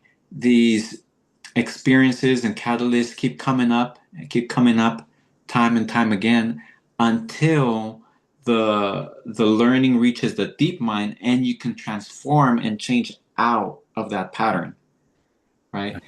Or another metaphor would be, let's say you have a new task at work. There's something that you need to do that you haven't done before. So you try one way the first time, then you try it again a different way. And little by little, you keep kind of perfecting your technique until you figured out how to do this task. And eventually that task becomes part of the background. You don't even think about it, like driving. So then you can move on to focusing on a different cycle. Sure. Yeah, I think that's a great way to look at it. And viewer watching this on video, maybe you've got another idea or interpretation, and share it in the comments section of the video if you do. So thanks to Joseph Dartes for sharing this. I think it's a beautiful diagram that illustrates how this process could work. Andy, Patty, you guys have anything to add before we look at our last few passages? Yeah, I really like your explanation, Felipe. And I just wanted to put in my 2 cents about how if we think about the one original thought being the the the thing, the thought from which all arises, then it's like a game that the creator's playing and going, oh, I wonder what would happen if I do this. And let's imagine that there's separation. And from there arose the physical form, which is the body, which is used then to cook or refine the spirit, which then transform the spirit, which Ra says or Quo says it's the shuttle, that keeps us kind of connected. So there's that cycle going on, and hence none of it needs to be taken seriously. It's just, the creator kind of, going, oh, what if this happens and what if that happens? And then also going back the other way, they talk about how like catalyst that's unprocessed by the spirit then, goes into the mind, and if that's not being processed, it manifests in the body as well. So it's interesting to contemplate how they interact. Yeah. Indeed. Yeah, well said. Patty, anything to add? Sorry, no. Good. Thank you. You guys are hitting all the notes, and I'm just like Appreciate it. once you put this chart up, I was like, Kind of no switched off. idea. Yeah. No, I'm not switched off. I'm like in learning mode rather than like being able to give feedback mode, because this is like I'm like trying to catch up here. This is Appreciate good. it. And for any viewers who have still managed to stick with us for this long, did want to let you know that you really don't need to understand the archetypical mind in order to graduate and move on to fourth density. It's really just for, I think Ra explained it as a good way to accelerate your spiritual growth and evolution. For anyone who wants to accelerate, then understanding this would be a nice way to do it. As I said, if you think of your third density incarnation as a video game, which in many ways it really is, archetypical mind, you could think of it as like the programming or the software behind the video game. And you really don't have to understand the programming in order to play the video game and to do well and enjoy the video game. But if you do understand it, then it can help you go faster through the game. It can help you go farther through the game. It can give you some cheat codes maybe to help accelerate your process. So that I would say maybe is the best word for the archetypical mind. Otherwise, let's go ahead and take a look at a passage on something. Oh, and just before we move on, just wanted to mention something that helped me understand the significator. Were some quotes I read online where they said, for example, I am feeling exhausted. So that's identifying with the body, right? Or I am feeling happy. So that's identifying with the mind. But in these cases, I is the significator, right? And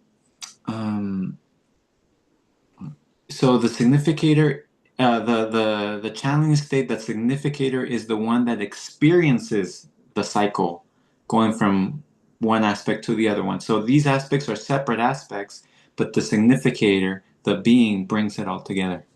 Yeah. Well said. Yeah, it's an important distinction. The I, you are not happy. If you say I am happy, you're not the happiness. You're the entity that's experiencing that. Is that what you're saying? Yeah. The entity is the one that puts it all together. Yeah, which I think that is pretty much what seems to be expressed here. Well, let's take a look at a passage on something we have alluded to already, and that is Shaman's death. on January 12th, 2008, Quo said, "Those of Ra spoke of the shamans at the time of Egypt who used the pyramid to go down under the pyramid into that catafalque-like place where sensations were numbed and an entity was closed from all incoming experience, thus mimicking the death process. After days spent within that tomb-like place under the pyramid, the experience of death had been well met, and the entity was then able to observe life with a delight and an appetite that would not have been available to the one who had not experienced that death of the senses, the death of sensation, the death of stimulation, shall we say." Kind of like being in a sensory deprivation tank, I think. The great vigor, Quo goes on to say, the great vigor available to the shaman comes from that entirely organic and spontaneous delight which one who has been dead takes in life after experiencing the deprivation of the dark night of the soul. Whether by the vision quest, or by the steam and the heat of a sweat lodge, or by any of those transformative experiences that can be found throughout the various cultures of your planet, there is the completely novel experience of new life, new growth, new hope, and new beingness. With each transformation, there's more of an appreciation for the gift of awareness and an ever more transparent ability to allow things to move through one. One becomes a radiant being, not because one has more light within the self, but because one is more able to allow light to move through the energy body and out into the world. It is not that one becomes a more powerful ego, but that one has allowed to drop away from the self many things which were either blocking or dimming the light which moves through each entity within the creation. Really beautiful passage, and this always reminds me of A Christmas Carol, when the Ebenezer Scrooge character really goes through his dark night of the soul, experiences a death experience, and is reborn on Christmas Day with that joy and delight and appetite for life that he did not have before that. It's a really beautiful thing that I always try to remember to approach each day that way. Waking up every morning, as Felipe was saying, is like a new rebirth, and to approach each day with the love of life and love that Ebenezer Scrooge had. It's great inspiration for me. What do you think? Andy, any thoughts, comments on anything here? Yeah, this always reminds me of do you guys ever watch Stir Crazy? I posted the link. There's a 48-second clip. So it's about these two guys who end up like wrongly accused and going to jail, prison actually. And one of them gets put into like solitary confinement, but it's like the worst. It's like a wooden shack in the sun. And he's in there for like maybe a week or like days. And then when they open the door to say, all right, you can come out, he's like, oh, come on, one more day. I'm so close. Just be a pal. One more day. Was that Richard Pryor? Was that the Richard Pryor, Gene Wilder? It was the Gene Wilder character, but it's so funny. But yeah, and also I do really appreciate these experiences. It's not that I've gone very deeply in them. And I did Temazcal ceremony years ago, and they are so powerful. It's like, re-emerging from the womb. And I would say there's nothing, I suppose the ultimate fear is in this human form is the fear of death. And there's nothing like overcoming a fear that will release all the chains. And, and I think this experience is so precious and so wonderful and such a gift. Although, it's a sacrifice, but the reward is worth so much more than the sacrifice that's been called for. Yeah, so well said. Yeah, I think Quo did say, or Ross said in one of those passages back about the significator of the body, that everything, the act of manifesting, the act of incarnating in third density is a sacrifice. So everything that manifests in the third density illusion, everything that you do could be considered a sacrifice, could be considered an offering if you make it so. And I think that's a beautiful way to look at it. Felipe, any thoughts here? Okay, yes. When thinking about the shaman's death and these different practices like the sweat lodge and taking a psychedelic and the death of the ego and all that, um, um, I feel there's two aspects of it. One aspect is it just forces you to be in the moment. So, like, I recently did a fast, 39 hours, and like you get hungry, like, like you're in the moment, right? It's easier to let go of living in the past or living in the future because you're having these sensations, right? Whatever shaman experience you're having, right? So when you come out of it, because you're so absorbed in the moment, I feel you can enjoy things more fully that after a while you kind of take for granted, right? Just because you have a greater awareness of the moment, right? For sure. Um, the second aspect I feel is our bodies, our minds, and you could say our spirit kind of adapts to the patterns that we've been living, right? So the biology in our body adapts to the general types of foods that we eat, right? Our body changes to that. And when we do a fasting, we have those resources that we spent in keeping the body the way we had it in order to process the food that we're eating, those resources are freed up. In the same way, mentally, um, when we go through an experience like this, we take a break from the patterns and the behaviors that we usually have, and that gives us a space, right? Those resources back. Hmm. And so it is those resources that we have available that I feel are speaking to the part of the quote that says one is more able to allow light to move through the energy body, right? So one thing I was contemplating is when we come out of a fast, for example, what is it that gives us the zest instead of just eating something comfortable and just returning back to normal? There's kind of like an overarching zest that comes out of something like this. And so I feel it's because we have um, this light that is coming through us, right?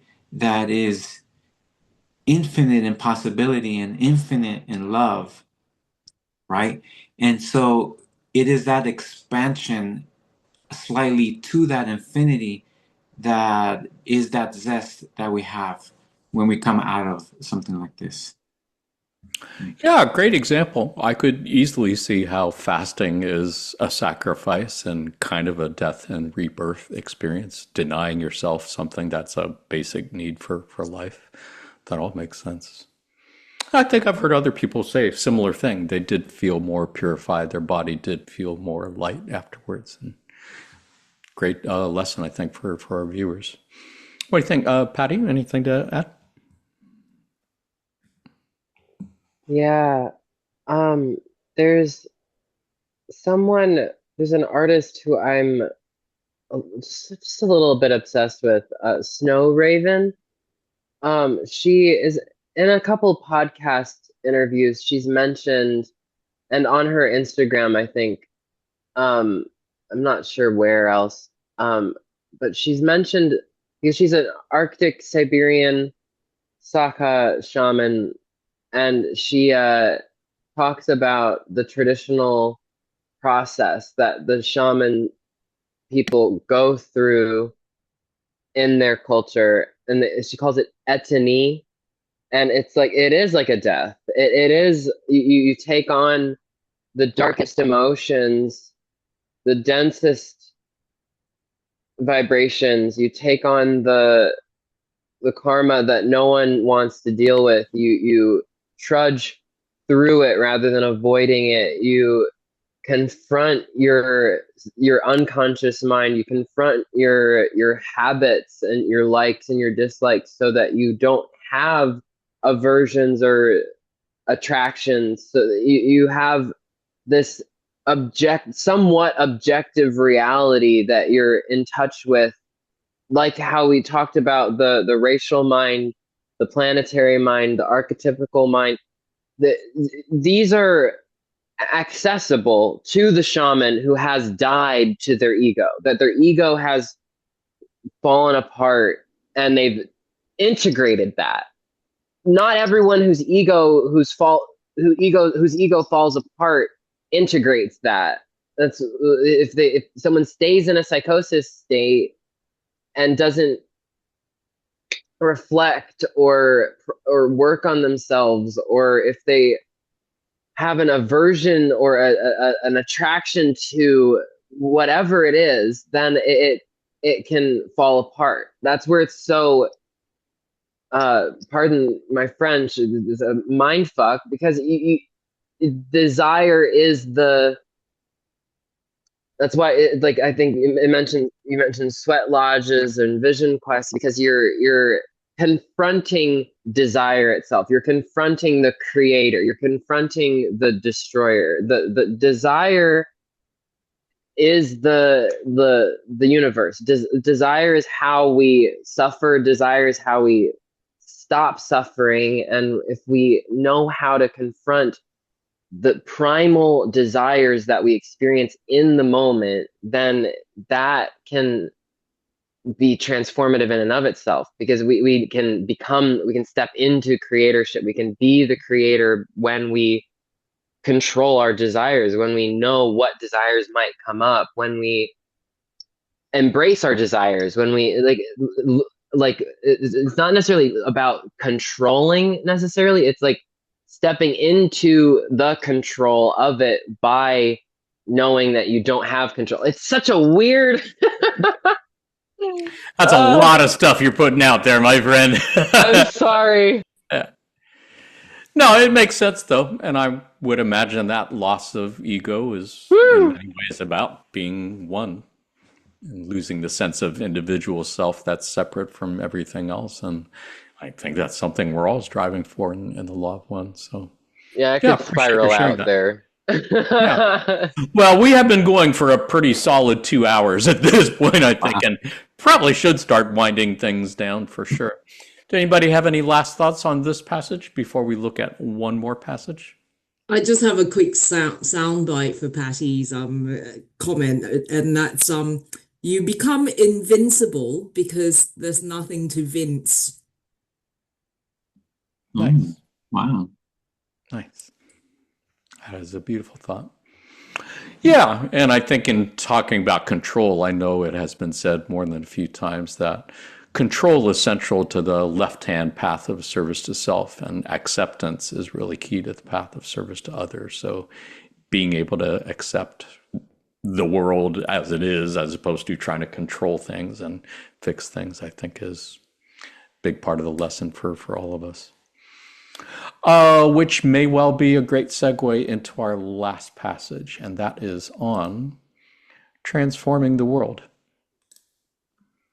On November 11th, 2023, Quo said, "For there is no single iota of the creation that can take any action or receive any attention that doesn't infinitely impact the rest of the creation. For the one infinite creator is contained within each molecule of the creation, and all things that happen influence all other things within the creation. Though we understand the nature of your query as it is intended, and that the scale of the transformation of your planet and the population upon it seems, from your perspective, to be quite grand and meaningful, and we can affirm that in the dance of the creation and the one infinite creator manifest within it, the transition of your planet is indeed a grand act, a very meaningful climax for this portion of the creation. This is not to elevate your journey or your planet's journey above the journey of any other parts of the creation, for all is the creator, And there are many grand events and acts and dances and movements happening throughout the entire infinite creation at any moment, each empowered and potentiated by the full infinite love and light of the one infinite creator. And just as your planetary transformation will transform the rest of the creation and be felt through the ends of infinity, so too does each other transformation, large and small, influence you and all other aspects of the one infinite creation.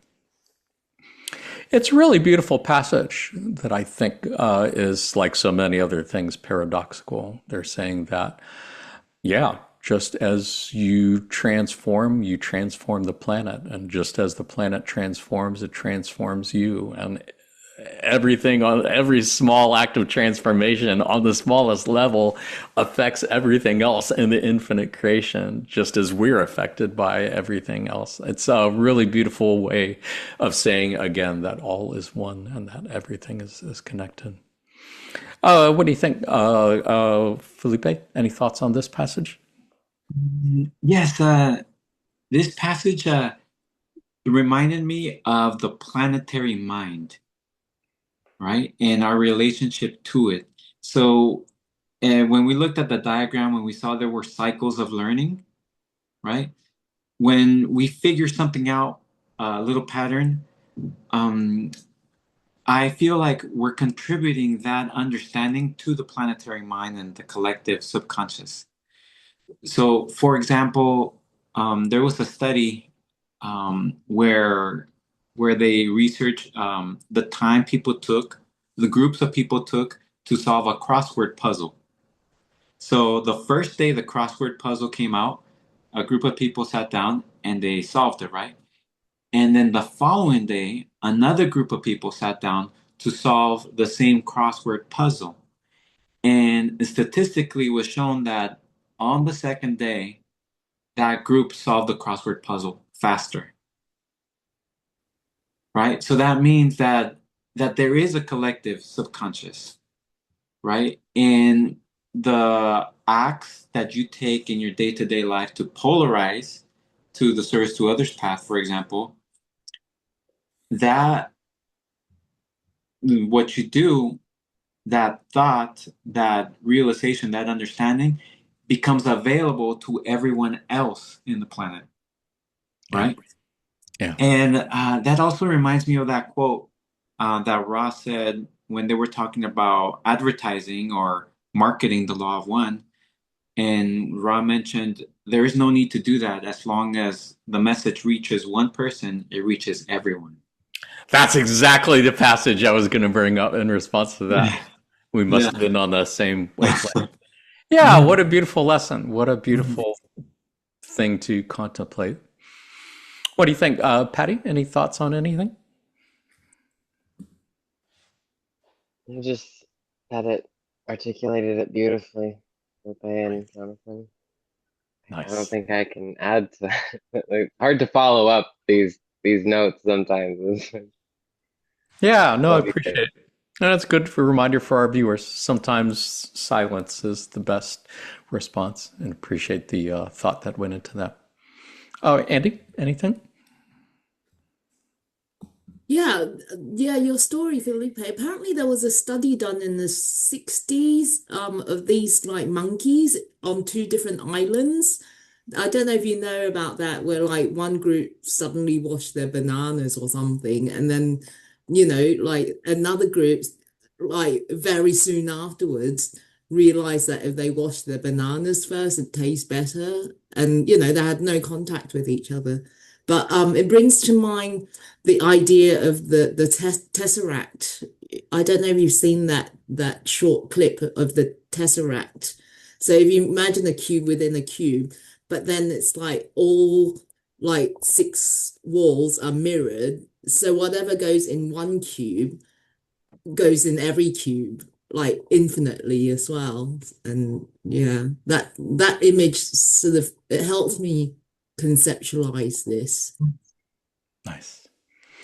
Yeah, whatever I learned about Tesseracts came from Avengers movies, I think. But I appreciate the reference to the 100th monkey effect was something that I was thinking of as Felipe was speaking to.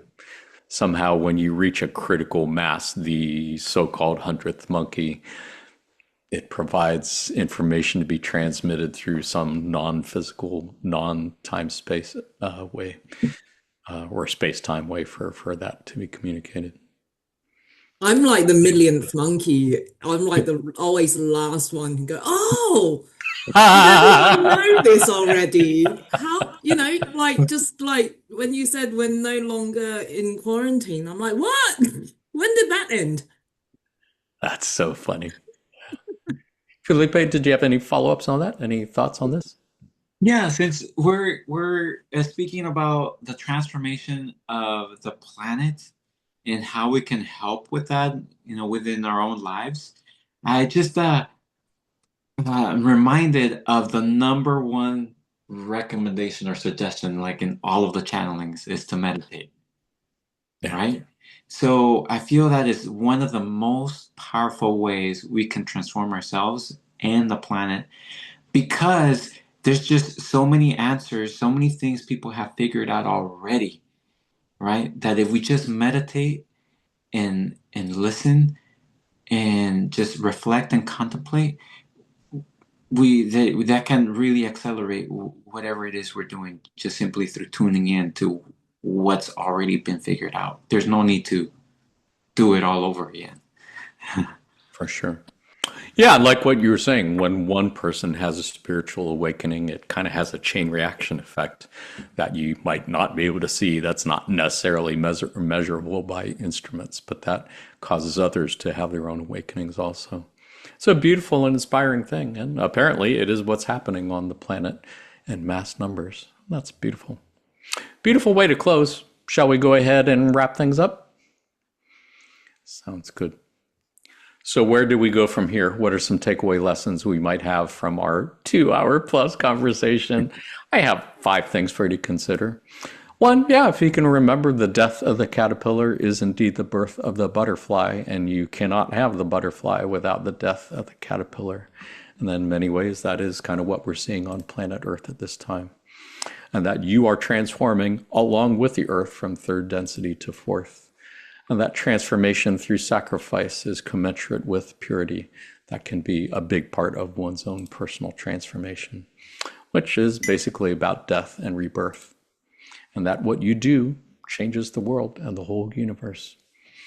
Patty, any takeaway lessons of your own you'd like to add? Any final thoughts on this subject before we close? I hesitate to quote like a Instagram reel, but there was some guy who was just meditating in an airport, and he was just after he was done meditating, he was talking about something that just kind of it rung true with me. And it's like, when you meditate, you're not just impacting your own mind, you're setting off like a beacon that's like sending ripples out through the entire space around you and through the whole biosphere. That's like clarifying, grounding. It's healing. Like it's impacting not just you. People see you, people feel you, even if they're not right next to you or like physically seeing you. I feel like I'm a big believer in that everything you do does have impact and sends out waves and ripples. So definitely. I believe that too. And like everything else in the law of one, you kind of have to take it on faith because you're not going to see physical evidence for that. But I do believe it is true, indeed.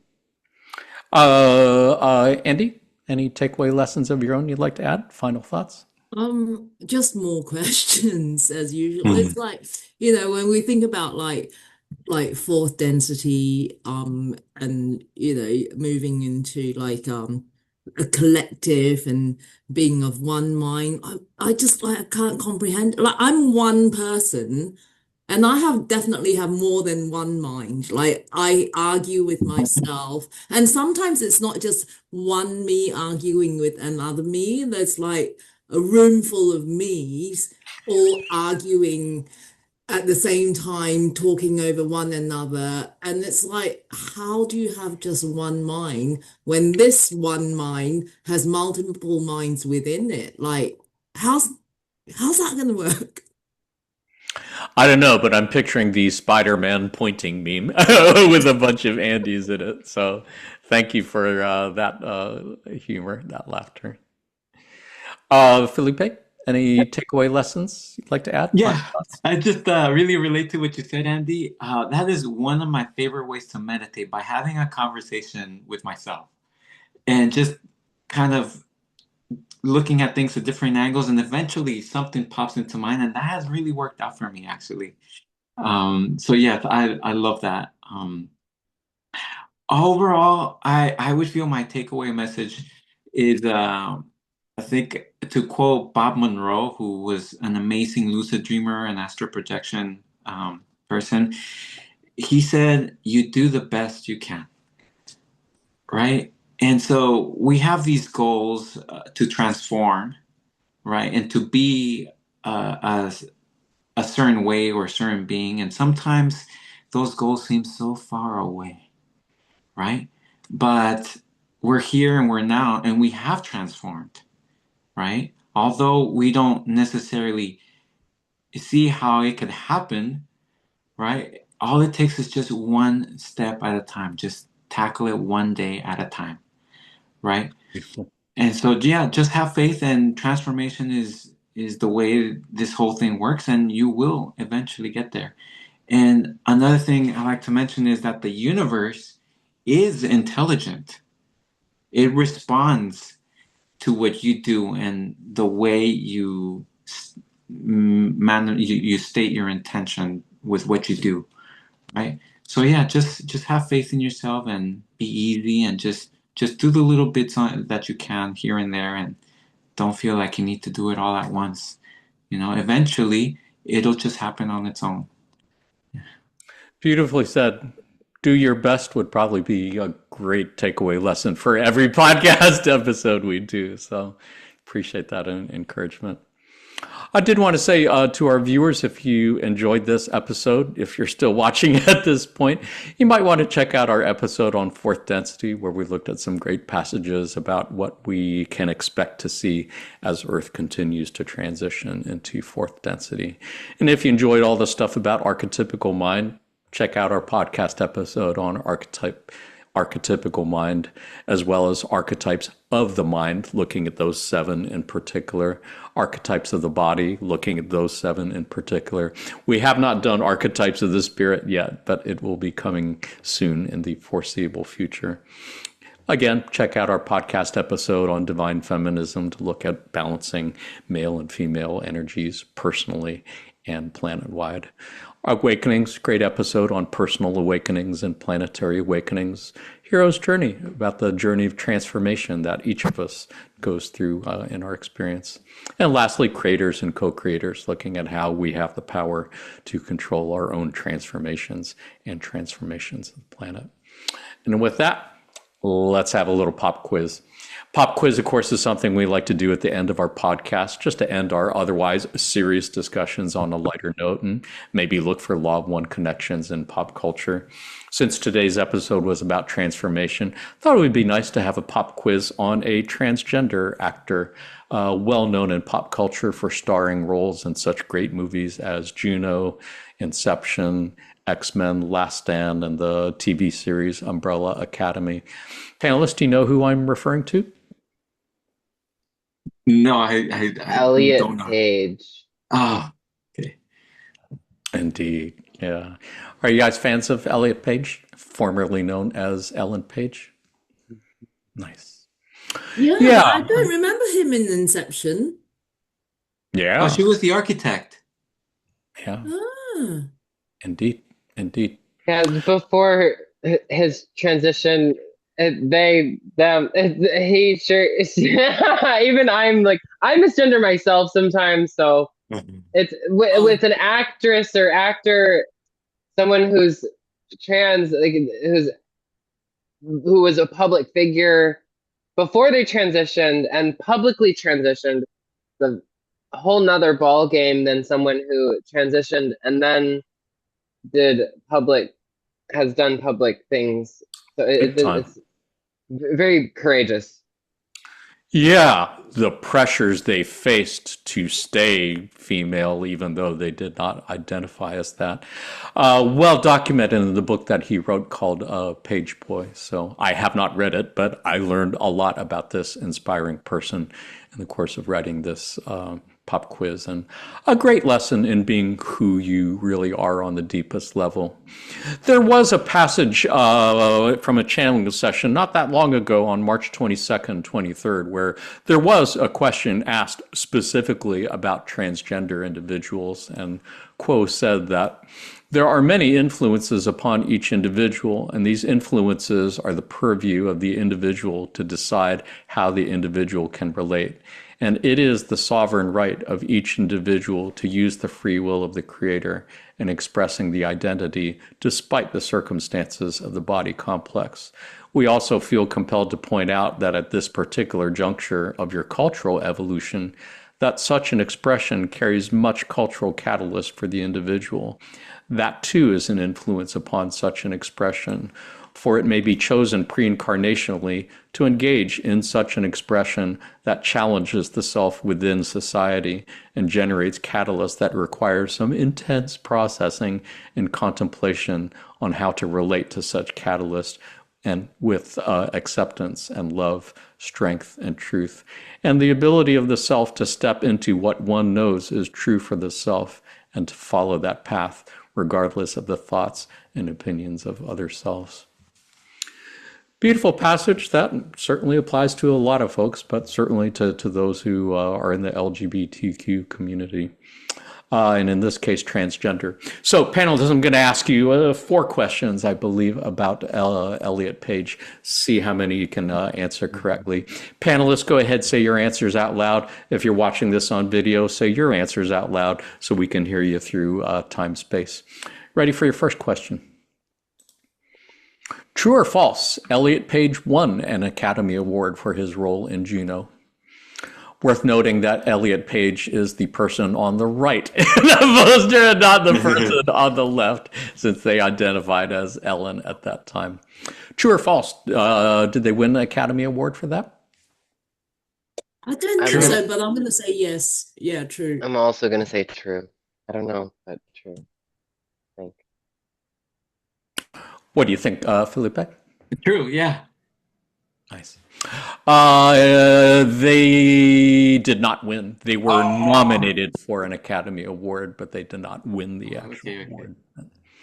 Juno was a great movie. I really did enjoy that, and I thought I can see why Ellen, at that time known as Ellen Page, was so popular.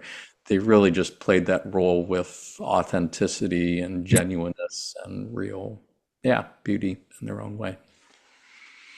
How about a second question, which I believe you know the answer to already? What was the job of Page's character in Inception? Was it A, extractor, B, forger, C, architect, or D, chemist? Architect. Yeah. I kind of ruined that. Sorry. Sorry. Okay. Yeah, That's okay. Correct answer is what, panelists? Architect. C. Architect. Everyone's seen Inception, so you didn't ruin anything, Andy. Well, I remember the film, but I don't remember Paige being in it. Yeah. He was female at that time, treated as female at that time, so comes across as a female character.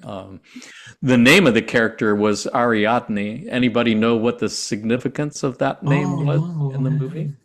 It's the Ariadne is the Greek mythological figure who holds the thread for Theseus when he fights the Minotaur in the labyrinth, and she holds the thread because he could find his way through the labyrinth, back through the labyrinth.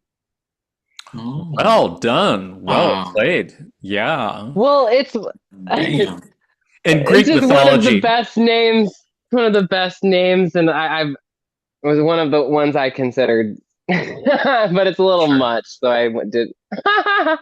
Yeah, no, well done. Yeah, in Greek mythology, Ariadne helped the Greek hero Theseus navigate the labyrinth or maze that he had to go through to find the Minotaur. So in Inception, she plays the architect, the person who designs the dreamscapes that they all have to navigate like a maze in order to accomplish their task. And yeah, a lot of great special effects of maze-like dreamscapes that they had to get through. How about this one? Paige's character transitioned from Vanya to Victor in which supernatural TV series? Was it A, Stranger Things, B, Umbrella Academy, C, The Boys, or D, Lost? B. Oh, see the That's boys. Umbrella B. Academy. See. I didn't realize until just now I gave away the answer in the introduction. Yeah. I kind of forgot about that, Oh. but yeah. Umbrella Academy, Oh. apparently a Oops.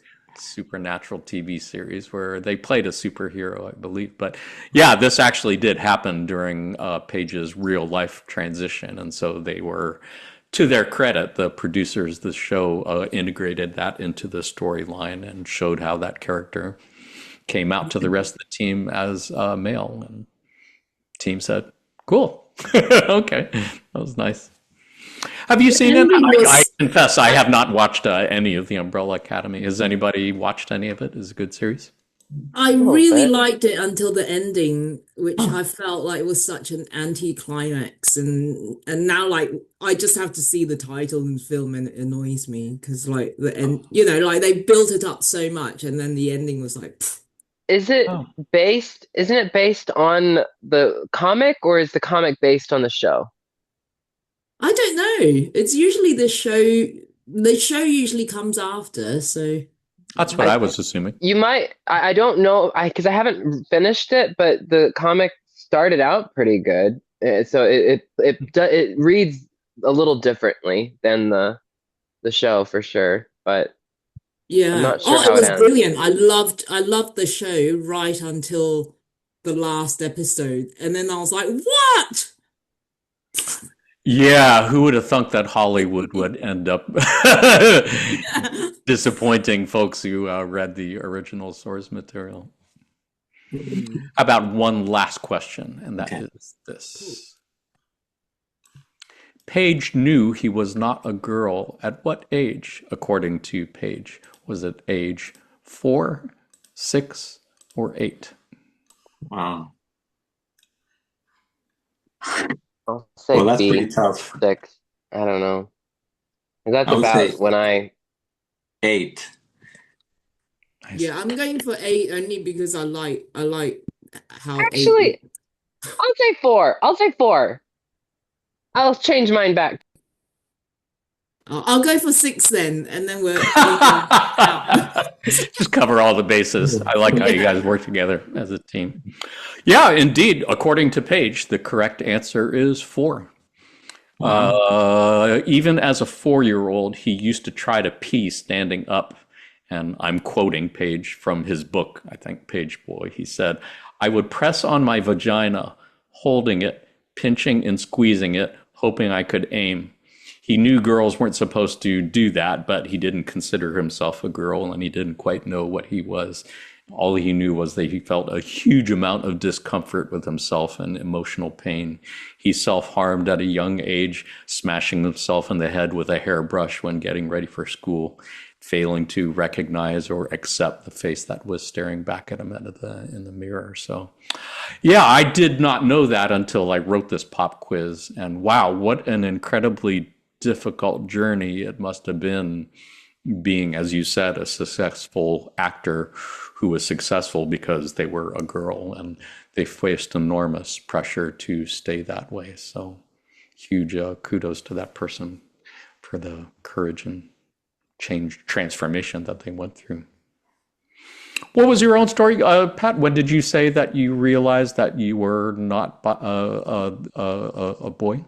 I feel like it's always, but like I'm not really sure exactly an age. I always played princess in the castle. I was never prince or king or whatever. When the neighbor kid and I would play, but I was like, I want to like, I don't know because it's like gender and like it is. Would it be fair to say that it's different for different people? Some people might know Yeah, from a very young age, and some people you might not don't. realize till Not quite a bit everyone later. no, not everyone knows what it is until like they know what it is. Like I definitely remember gravitating towards my sister's like platform boots when I noticed them and I was like 3 4. We all So like platform boots. I Yeah, mean that it has to do with it, I think, though, because it's I'm sure. Yeah. like yeah, it might be clothing and external and but it's when I was like 12, I definitely started thinking about like started experiencing like dysphoria about or something about like not having a womb and not being able to have a Sure. child and or go through like periods or it's so odd to Sure. say out loud, but that's a thing that like I it was this dysphoria or something because there but I Well, side and I note believe Quo has said at least once or twice that that is often the case with those in the LGBTQ community. They have chosen to go through that experience in this incarnation just to bring more balance to male and female energies that they have accumulated up to this point in previous incarnations. So yeah, I appreciate your being here and I appreciate your sharing your story. And panelists, I appreciate everyone for being here. We should go ahead and wrap things up. So, panelists, I really want to thank you for all you've done and continue to do in service to others. To all our friends at L&L Research, thank you for all you've done and continue to do in service to others. To you who are watching this on video at some time in the near or perhaps very distant future, thank you for all you've done and continue to do in service to others. We are sending you our love light and we are receiving yours. Until next time, in the love and light of the one infinite creator. Adonai, namaste. Say goodbye, panelists. Bye. Bye. Adonai Vasco Borragus.